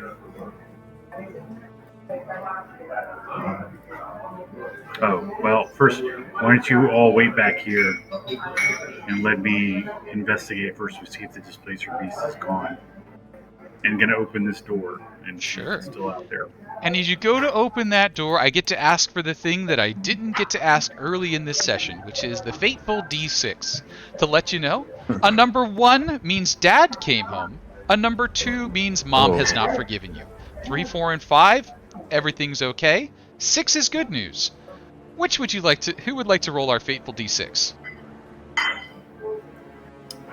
What do you think, Swidgen? You need to roll or you want to roll? I think you, because you're opening the door, so let's see if Heronius smiles upon you once more. Let's hope. Oh. Oh, a no. 1. Oh, no. Can we use a player reroll for that? I will allow it. Okay. I think we need a break. A 4. Ooh. Dad is not home yet. So you open the door. You can hear grumbling noises from Mom from the far rooms, but she is not coming back out to play at the moment. The way is currently clear. All right. Let's get them out here quietly, as quickly as we can. And I'm gonna here to stand guard. Shoot, Flash got stuck in the door. Yeah. Whoop. Come on, Flash. Come on, Bill. There we go. Yeah. Sorry about that. Some here, dynamic lighting issues. So, right here, just till they get out. They are successfully escorted out and able to get it far enough away from the area that you would suspect they would not run afoul of the displacer beast or other nastiness of the wood. But that takes a little bit of time. And so returning to the moment at hand, if you wish to do further exploration, I'll need to ask for another fateful D6, and I'll also ask you to check your, out-of-character timelines. How are we for another half an hour to 45 minutes if you want to do more stuff? Yeah, I'm down. Okay, if Swidgen wants to go, we will. All right. So if you wish to continue your exploration, can I see one more fateful D6? The sets are basically the same. 1, Dad comes back. 2, Mom is tired of your shenanigans. Up to a 6, which would be a good thing. Can we purchase potions while we drop those merchants off? No, this would be just getting them far enough away that they can start running on their own and then coming back. Okay. Yeah, that's the thing. I have no spell slots left, so just bear that in mind. All right, it's your roll, Bo. Oh yeah. It's the big one.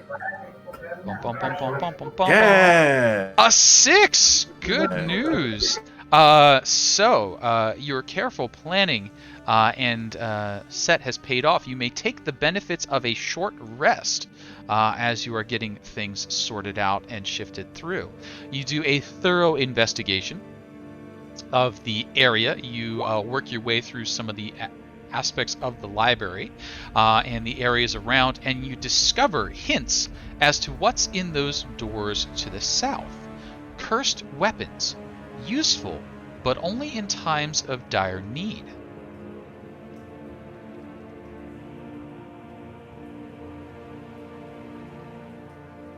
Cursed weapons and equipment. You don't find any details as to which ones they are, but they are magical equipment that some people may or may not want to use. They are guarded, however.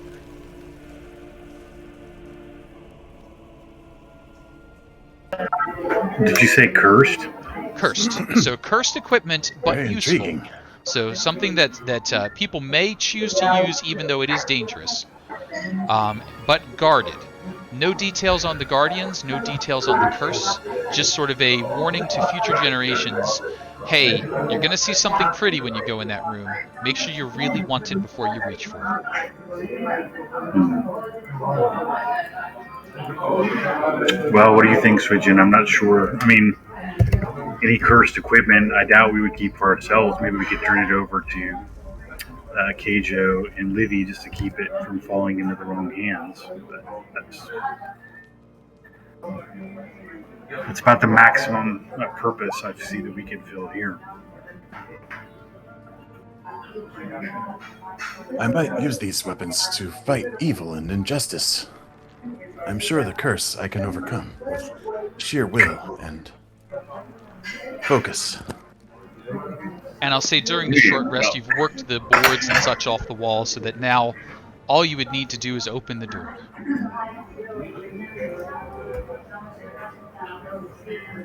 Yeah. Let's do it. And they were never heard from again. And they were never heard from again. The heroes that saved the people and then disappeared. Well, I think Garen would say, how about let's agree to this. We will explore. But if these guardians prove too much, then we'll withdraw. Right? With no honor and no shame. Agreed. You crack open the door and peer inside. You see a fairly sizable room for the area. It's probably 40 feet long by about 15 feet wide. You can feel moisture coming off, so there's a pool of water on the western end of it over here. You'll see that when you step through. On the walls are bas-relief carvings of a series of gnomes, dwarves, and humans in succession, each of which is holding a spear. It looks as though they would be marching together in an army, so it looks like they're cooperating, but at the same time, the tip of the spear is poking into the back of the one ahead of them. It doesn't look like it's just an artist's mistake where it's sort of overlaid, but more intentionally, you can see that it's denting the shirts or the armor of the one in front of them, all the way around the room. Human, dwarf, gnome, human, dwarf, gnome, each of them with a spear in the arm, poking the back of the one in front of them.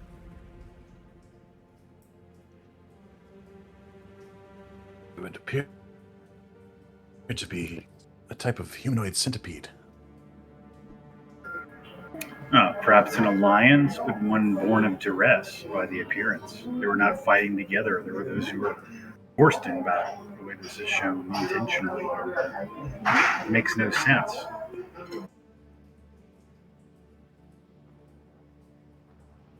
Can we discern, I don't know, like through insight, anything into the meaning of what this depiction represents? Sure, I think maybe you'd have to take a step into the room for some more insight investigation.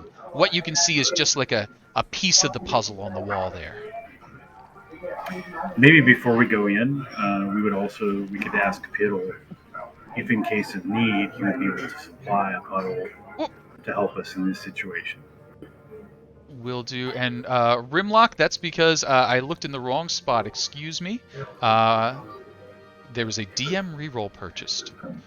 Uh-oh. Thanks, Jeff. Yikes. Sorry, there are now two systems at the moment for the experience, and haven't quite adapted to where to look for those yet. But thank you for the reminder. Maybe he didn't witness the earlier near TPK. Got it. I have not got the pop-ups going, but thank you. DM reroll, much appreciated, and it seems as though I will get the opportunity to use it here. And so, distracted myself a little bit. We were negotiating with Piddle. Piddle says yes. No. What? Oh, he says he wants a player reroll too. Oh, well, thank you. I take back what I said. I did get the player reroll. So the player reroll was in there, I believe, because I did redeem that one. The DM reroll was the one that I missed. I just say we could offer articles of clothing off of Red Bull's body in exchange for pool services against this foe, whatever we'll be facing. Oh, sure. Piddles Puddles are happy to provide. And so he accepts like the pile of clothing, and he's like, "You call the Puddles, and I'll piddle." Very well. All right, Switchin, who goes first? This is my Let me bad go idea. first. I'll live with the consequences. All right. Swidgen, you step into the room preparing for the Guardian, and all you see is a placid pool of water in the western corner. And above it, the carvings indicate, the spears and the gnomes and the humans and the dwarves and so on.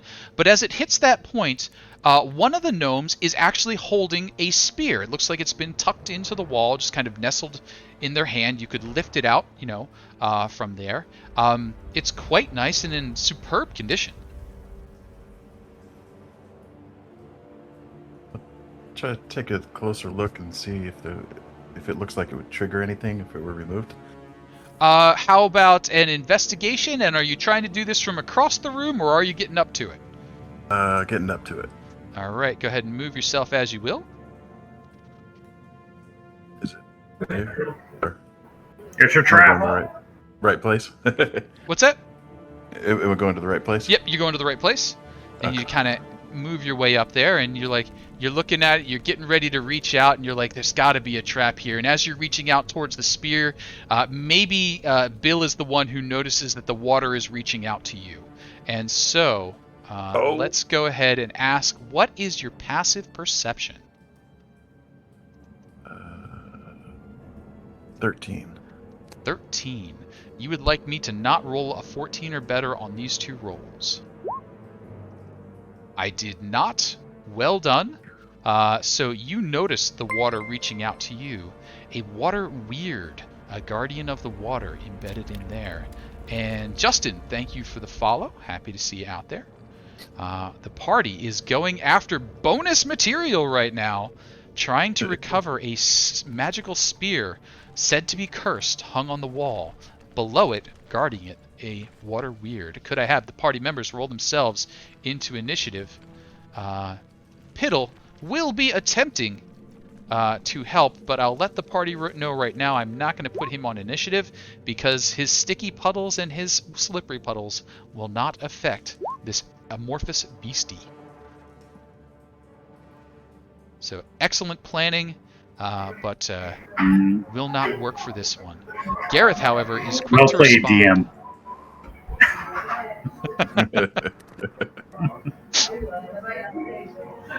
It just sluices off him into the puddle.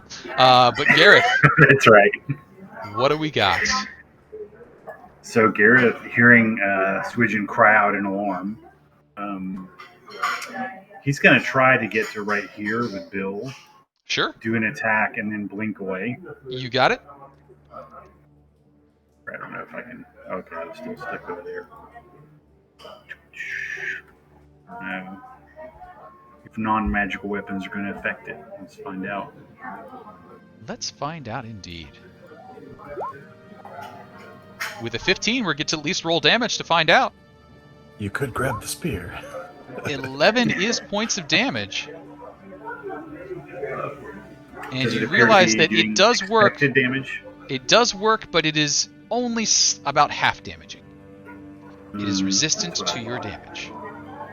Okay, and urge Bill to take a bite. But he just goes at it like a dog at a water fountain. He's like, Yeah.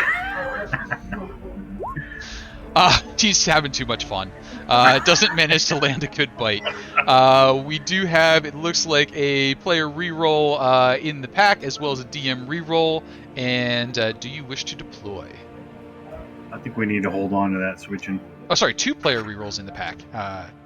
And then 1 DM reroll. Good. So that will then, and I think you said blink away?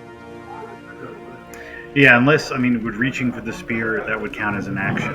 Right? Its body is in the way, so you don't have a way to reach Okay. to it without going through the water weird, and it will stop you from doing that. Yeah. So I'm gonna try to blink then back of the room. You got it. You blink back out of way, but the water weird sees the one that it wants to attack. It reaches out towards Swidgen.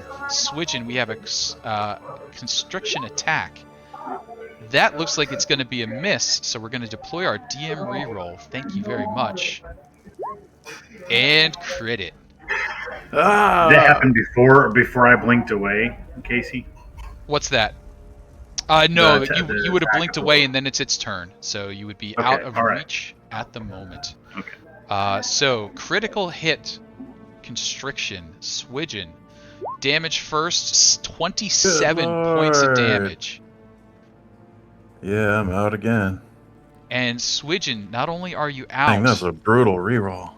that was a brutal reroll. Not only are you out, I do need to ask you to give me a dexterity saving throw. The DC is going to be a 13. DC 13 dexterity saving throw. Excellent. You managed to stay in the saddle, and Bill is pulled in with you. You are both now splashing in the water, but you were not dismounted. Swidgen, I do need to ask you for an immediate death saving throw as it becomes your turn.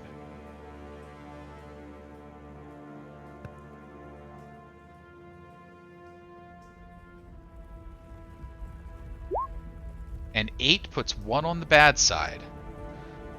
Bill is still conscious and able to do things. You are still mounted. Oh, Lyra Lou coming in big with a nat 20 on the death saving throw. You got there before we wow. decided what we're doing. Would we like to apply that Swidgen? Yeah. Shoot. All Thank right. you so much, Lyra. Lyra Lou, thank you so much for the help from out there. Hopefully we'll get your help in person on the next session. But I rescind my previous statement. You are conscious. You have 1 hit point. You are grappled by this beastie. What are you doing? Let's do. I can still attack it. Correct. You are grappled, not restrained. Sorry, no, you are restrained. You are grappled and restrained, so you'll be attacking at disadvantage. Oh. Let's see. Okay.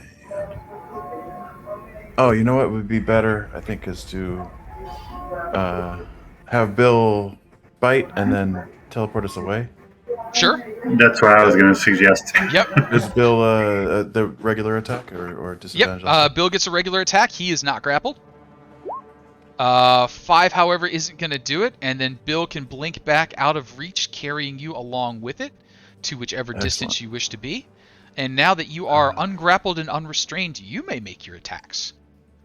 Yeah, good. I'll send the symbols flying out.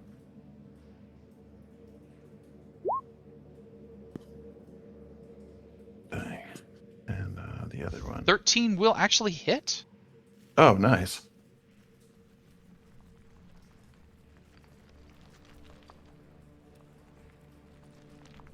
There's the second one with no boost on the damage, but 16 for 2. a little tickler. Becomes 1. And Swidgen, anything else? No, that's good. You got it. Gareth, up to you. Oh, and Swidgen, during your short rest, you recovered all your hand axes, of course. Didn't say. Yeah. Oh, it happened. nice. Thank Yep. you. Gareth, what might you be doing? Water Weird is still visible, emerged from the pool as it is. I guess it would be difficult for us to gauge damage on it, but like how well is it holding its form, its shape, compared to when it first appeared? You've done some things to it, but it still looks very intact.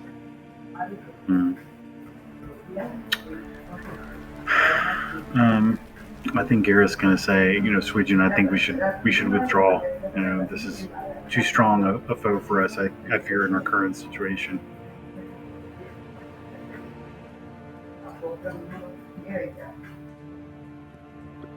Yes.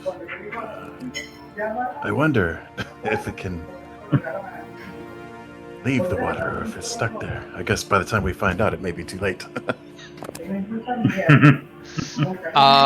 If you want to spend a turn doing an Arcana check, you could try and suss that one out. But at the moment, it's just there, and you've just escaped its watery coil, so it's still like collapsing in on itself and then righting itself up.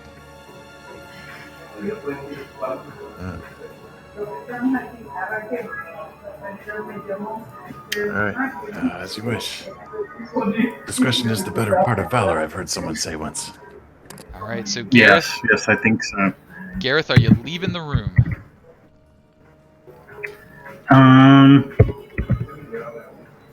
Well, I think Gareth, would try to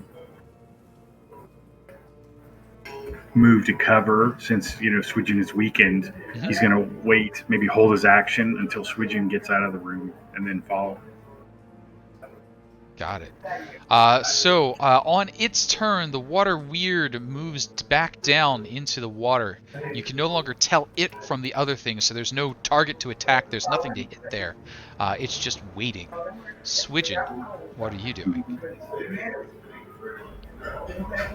It's so tempting to just rush up, grab the spear, and blink away.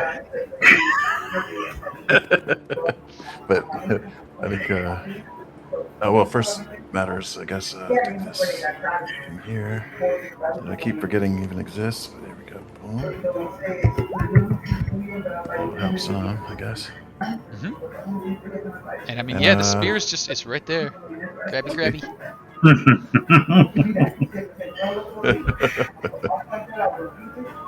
Nothing between you and what it would but happen air. Just right there. If you give Bill a prepared little get me out of there as soon as I grab it thing, and then grab it. Sure. I mean, it's just right there. It's just, it's nice. All you gotta do is just grab it, the lift and pull. Shiny spear for you. I don't know why I'm feeling so daredevilish today. Yeah, think of all the criminals who will go unpunished. So, you mean if we don't grab the spear, or if I die? If you die, yeah. Yeah, you're right. Okay. Let's Hey, the history prof, thanks for the follow. Dang it. Let's leave it. Swidgen has decided that discretion is indeed the better part of valor, leaving the magical but slightly cursed spear hanging on the wall, its watery guardian, waiting for someone who wishes to try and reach out to it. That's going to bring us over to Gareth. Gareth, can you also resist that temptation? That would make a fine spear.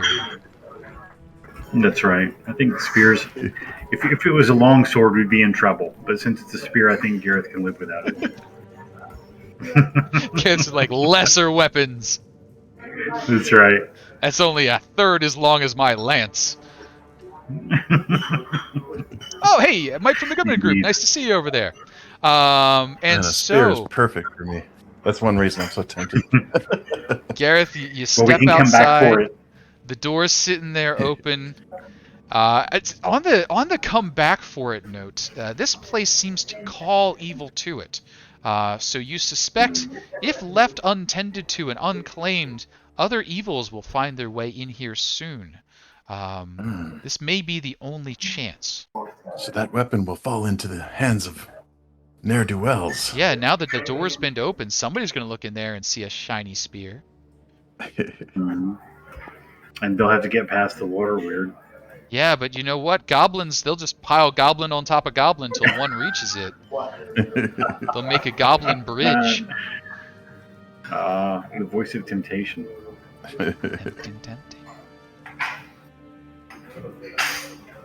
All right, let's do it. If it was a blessed weapon, that would be... Listen to you. Oh, Lord. Hey, so like not only do you have a devil sitting on one shoulder, you got a rat sitting on your other shoulder, and that rat's like, that's a damn fine looking spear. It's like 2 thumbs way up. Okay, I'll tell you what then. Before Swidgen, if you're determined to do this, then he reaches into his bag. I don't remember where we got this from. Maybe last adventure, but Garrett takes out the potion of heroism and hands it to Swidgen and says, "You should drink this." Thank you. Right. What is it? You get 10 temporary hit points for an hour, and you're under bless spell. Wow. All right, Swidgen's got 10 temporary All right. hit points, so a couple of rounds pass. During this entire time, that puddle is just, that pool is just waiting there. Piddle's doing his darndest. He's sending puddle after puddle on it, but it just creates like a film on top of the water. It's probably making things worse, not better. But he's under contract, and he's a piddle of his word. So keep slipping and almost saying what he is, and I'm like, nope, they don't know that yet. So Swidgen, peering back into the room, placid water, oil slicks on top. Pretty I'm stuck in the spear, door. right? Oh, sorry. Big dog through a small door. There we go. Well, and Garrett takes out his holy symbol as he's handing the potion to Suijin, and he's like, Lord Erroneous, I know that you give strength and courage to those who are deserving. Think not of this as our greed, but with an intention to keep a weapon out of the hands of those who would do evil with it.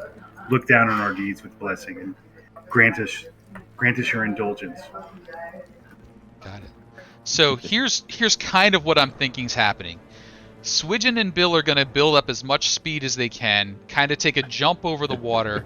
Bill's going to plant like 4 legs on the wall, getting ready to jump away. Swidgen's going to try and grab the spear and pull it off, and then it's blink time, is I think the plan.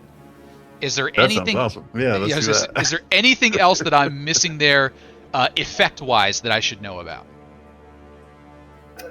I think Garrett would just be positioned he could charge to help if Suijin gets trapped again by it. Okay. So Gareth is coming up on it as well. Gareth, is there any action that you are taking?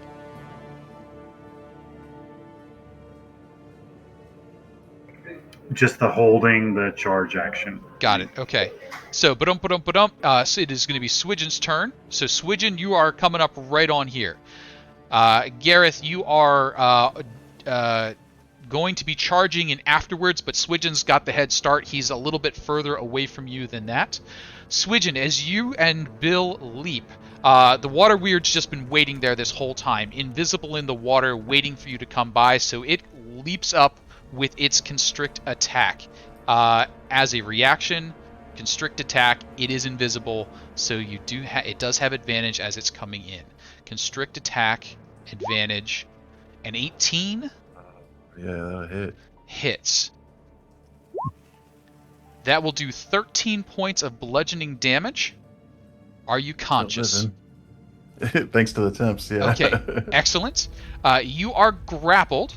It's going to try and pull you down.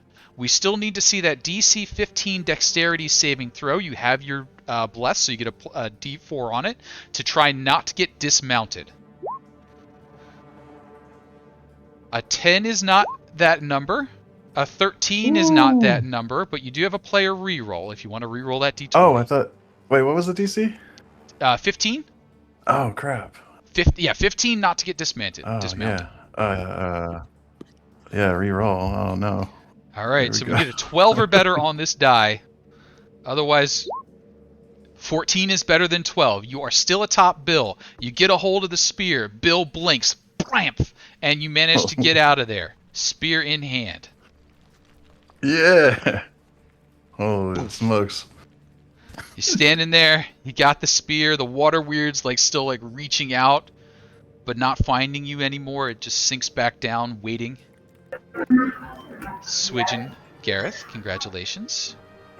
You now have what you Gareth's know just to be shaking his head. a magical and cursed weapon. Now, an important feature. Seeking was not what got me into this line of work. An important thing to mention here. That library mentioned 2 weapons or pieces of equipment. And given the symmetry of this area, you suspect the other one might be in the southwestern corner. How lucky are you feeling here, fellas? There's an angry mama cat over there, though. I don't think I'm feeling that lucky, but... Gareth, it may be the long... Could be the longsword. Which you spoke earlier. It could be, but it's also cursed still, right? Could be lightly cursed. Yeah. And even though the mother was wounded. There's still kittens to contend with, and perhaps its mate could return. Yeah. And you know what? I'll say, as you're talking this one through, Swidgen, I don't know that you can resist this. You may be given like a test poke and maybe a test throw with this spear to see how it works. So could you give me just a quick attack roll, any ranged attack roll?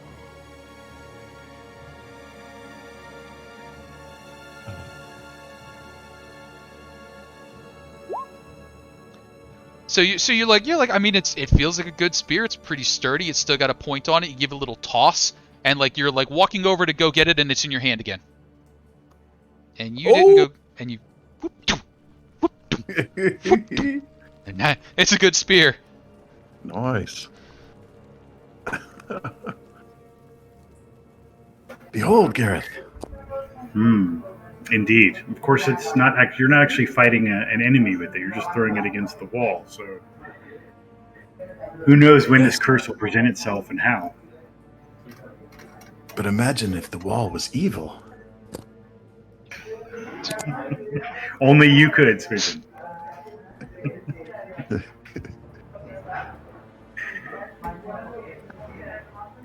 So I leave it to you, my friend. Well, we know that the Displacer beast had withdrawn to somewhere within the other side. I suppose we could, if you wish, we could at least maybe open the door to see how far it would be to go. Or, I don't know, I guess, I don't suppose the rat is still with us. Of course, we have no way to communicate with it either. Oh yeah, the rat's sitting on your shoulder. It seems like the best place in the world to be is up there. There's big dogs and displacer beasts all around. It's like, nope, I'm fine here. Yeah. You don't suspect that it's going to like become your familiar or anything. It's just like in shock and is like, this is the safe spot right here. Okay. I suppose we could explore a bit and then blink away if it looks like the situation is too dangerous. But I mean, you have like 1 hit point or something. I mean, you're like basically swaying in the saddle. Yeah. So I think we should withdraw. That would be the best thing. You have your prize, Swidgen. Lord Heronius clearly smiled on us today. Let's not tempt fate. All I right. support your wishes either way. So you make your way back to that big entrance trap area. You look back one last time, then clamber your way out the stones, out the top. I don't suppose there's any way we could like. Sorry, just to throw this out there, but you mentioned that there are mushrooms around the altar. Sure. And they were being fed perhaps blood. Yes. Maybe Gareth could take like a torch or two out and try and burn the mushrooms away from the altar. Maybe do something to release the curse or the evil that's been laid upon this place of worship. Can we discern what it maybe was once dedicated to? Sure. So you would assume gnomish dwarven is the influence here. So likely to one of those. I would say the cleanup effort is going to take you at least an hour. There's a lot of trouble accumulated here.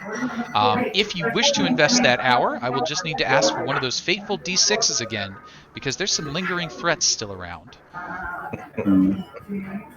What do you think, Switchin? I mean, I know it would put us at risk, but in my view, that's a more noble cause than just seeking treasure. You make a solid point. Perhaps we could bar the door and reduce the chances of the mother returning. Yeah, so if we close those doors, Casey, and is there a way we can activate that mechanism that we saw the lever for? Oh, sure. There's 2 levers. You could pull those at any time. You just go ahead, haul right on that lever. I'm not stopping you. Just a big old lever. Yeah, looks like one of those big ones on a freight car. You're like, yeah. You tell me when you're ready. I'll tell you what. I would say if Swidgen stands by the door, like over here, then Gareth would spend the time actually working around the altar. So danger does present itself, and we close those at least the 4 doors right around us in this room. Sure.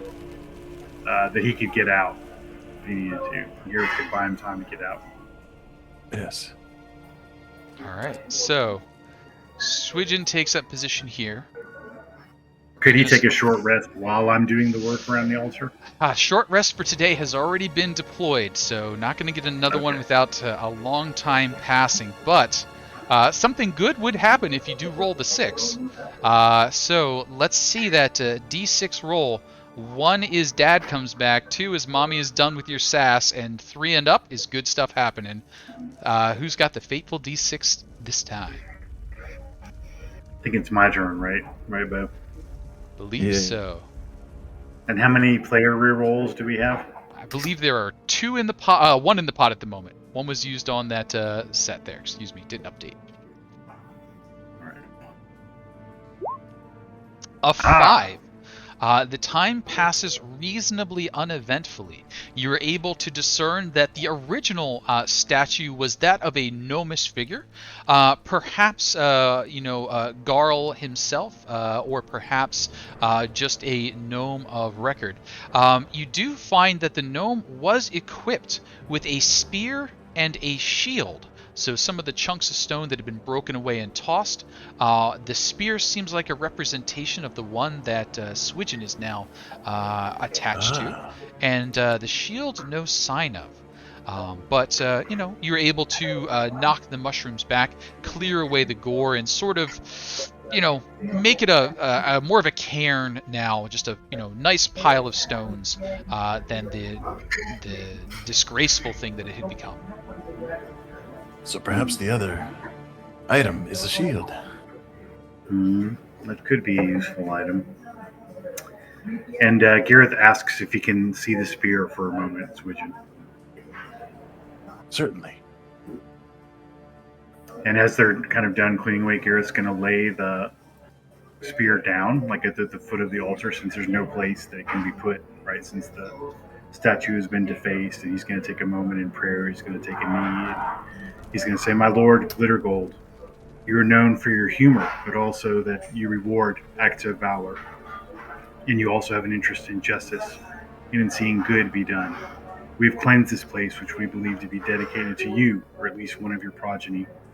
If we be worthy, we ask for your blessing and that this site be consecrated. Lift the curse and the evil, which until now has plagued this place, that good may yet return." And he's going to lift the spear and hand it back to Swidgen. Now, Swidgen, that was a wonderful presentation, and you were, touched and moved, as I'm sure the gods would be. But at the same time, you just didn't want to let that spear too far out of your reach. Like every time Gareth was like going to put the spear a little away, you're like leaning you didn't want it to fall, or hit the ground, and you not be there to catch it. You're pretty attached to that spear. That sounds reasonable. Yes. This does not strike me as odd at all. It's a good spear. It's a real good spear. What's that, Swidgen?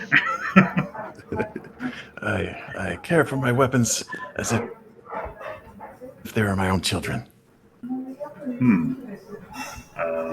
All right. Well, I think our Perhaps they purpose even here is regard done. me as their weapon. I don't know. I mean, we think this belongs to some gnomish deity who's dedicated here. Are you a follower of Carl Glittergold? I'm partial to Moradin. Yes, of course, you're Smithy. Lest I forget. Yes. My clutch of eggs was possessed by dwarves. Mm-hmm. Well, the Hammer Father also smiles on us. And so I've just thrown in a little bit of text there. As the party is wrapping up, the weapon is a spear of backbiting. It is a +2 weapon. You can throw as it describes or stab as it describes. You are very attached to this weapon, and using other weapons would give you disadvantage on those weapons. If you should happen to roll a 1, it will stab you in the back, making an attack roll against your own AC. You may have this spear removed using a remove curse, but otherwise you would want to hang on to it and use it at every opportunity. It is at Swidgen's discretion. He knows about this. It has been described to him, and through testing, he would be able to decide if he wishes to invest in a remove curse so he can set it aside. But it's still a very good spear. And just as a heads up, because of our community campaign structure, if you do roll the 1 on the attack roll, you may not use a player reroll to prevent the backstab. You may still use the reroll to see about attacking again. So if you roll a 1, you've got to at least roll the attack on yourself before you spend for the reroll to stab somebody else. Other than that, rules as written. All right. You rolled a lot of 1s today. There have been some 1s rolled. So there we go. Sir Gareth and Swidgen have successfully recovered the unicorn horn, returning that to the squire and dame. They will see that. Oh, excuse me, I'm presuming a thing here.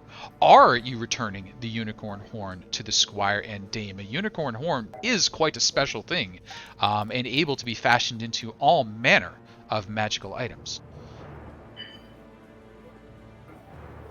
Yes, I mean, unless we have a compelling reason to otherwise, I would say we should return it. You got it. And so they will take that unicorn horn, they will lay it to rest in the unicorn's preferred glade, and the fury of the forest will subside over time. Congratulations, you have rid the Gnarley Wood of a significant threat. However, you do know that there is now a breeding pair of displacer beasts in the wood. There is a nest of evil which needs to be undone at some point, and still a cursed but useful shield roaming around the forest. As we sort of wrap things up here, anything that the party members would like to declare they're doing in the future? Sir Gareth, I am in your debt, as well as that of Heronius. I will repay you. Well, you can repay me by doing justice with that weapon you wield, and perhaps you should consider describing it to the dame and the squire. Such a weapon with a curse on it may be better left in hands that can guard it instead of wield it, lest it bite you. But they may wish to take it from me. That could be awkward. Well, I leave it to you to describe it. But I think omitting the part about the spear, I mean, Gareth would tell the dame and the squire about what they found there, including Redcap recovering the prisoners and who we would bring back to the woodshed, right? And or the woodstop rather. And about our efforts to cleanse the place of worship there. Perhaps they know what deity it might have been dedicated to. Sure. So the squire and dame opine that likely you are correct, that it would be dedicated to Garl Glittergold, but the hero stationed within Garl using a cursed spear and shield, unlikely. So, they would say probably in celebration of some hero who took the risk of taking up these arms and then had the wisdom to set them aside when not needed. As far as you keeping it, of course, you found it. It is yours by right of salvage and such things. You did not steal it. You did not raid a tomb or a place of enshrinement that had fallen, into disuse. So it was, effectively up for grabs. The whole adventurers raid tombs kind of thing. But they certainly thank you for their efforts, and the wood is pleased with you. They recommend, as they had earlier on, that Gareth, you consider starting to form your own noble order, rather than looking to join one in the future. The wood could use a new one, though, again, it is not a thing that we would see accomplished within your lifetime, but an effort that you and those who follow you would set yourselves towards. Gareth, Swidgen, anything else? Otherwise, thanks very much for a great game. Oh yeah, thank you. Yeah, thank you, Casey. Oh, absolutely. And chat, thank you very much for all the folks who've been along. We have been 20 Sides to Every Stories. This is one of our community campaigns. We gather the players for this each campaign session from volunteers who want to hang out and have some fun. If you like what we do, hop in that Discord. You can see the link in the chat there, and we would love to see you. I'm going to take a minute or two and see if I can figure out how to make the rating work, because I managed to do that very poorly every time I make the attempt. But other than that, we'll give the players a moment or two to vamp anything that they would like to say as they are heading out here. Was there a reward Oh, money yes. or Oh, payment yes. for Of this? course, you receive the reward monies that were promised to you, which I will need to look back and see what that number was. I think Swidgen would humbly give his share of the pay to Gareth for all of his assistance and also to repay him for that potion. I'm sure it was a pretty pricey one. Sounds good. And let's see, who is awake at this time in the morning?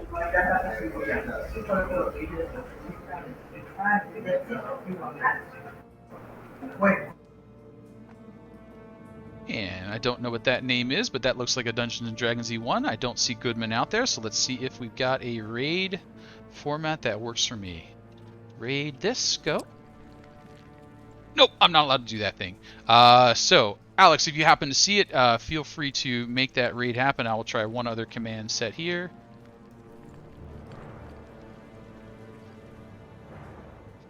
Dun, dun, dun, dun, dun, dun, dun, dun, dun, dun. This is where Casey's technology skills fall flat.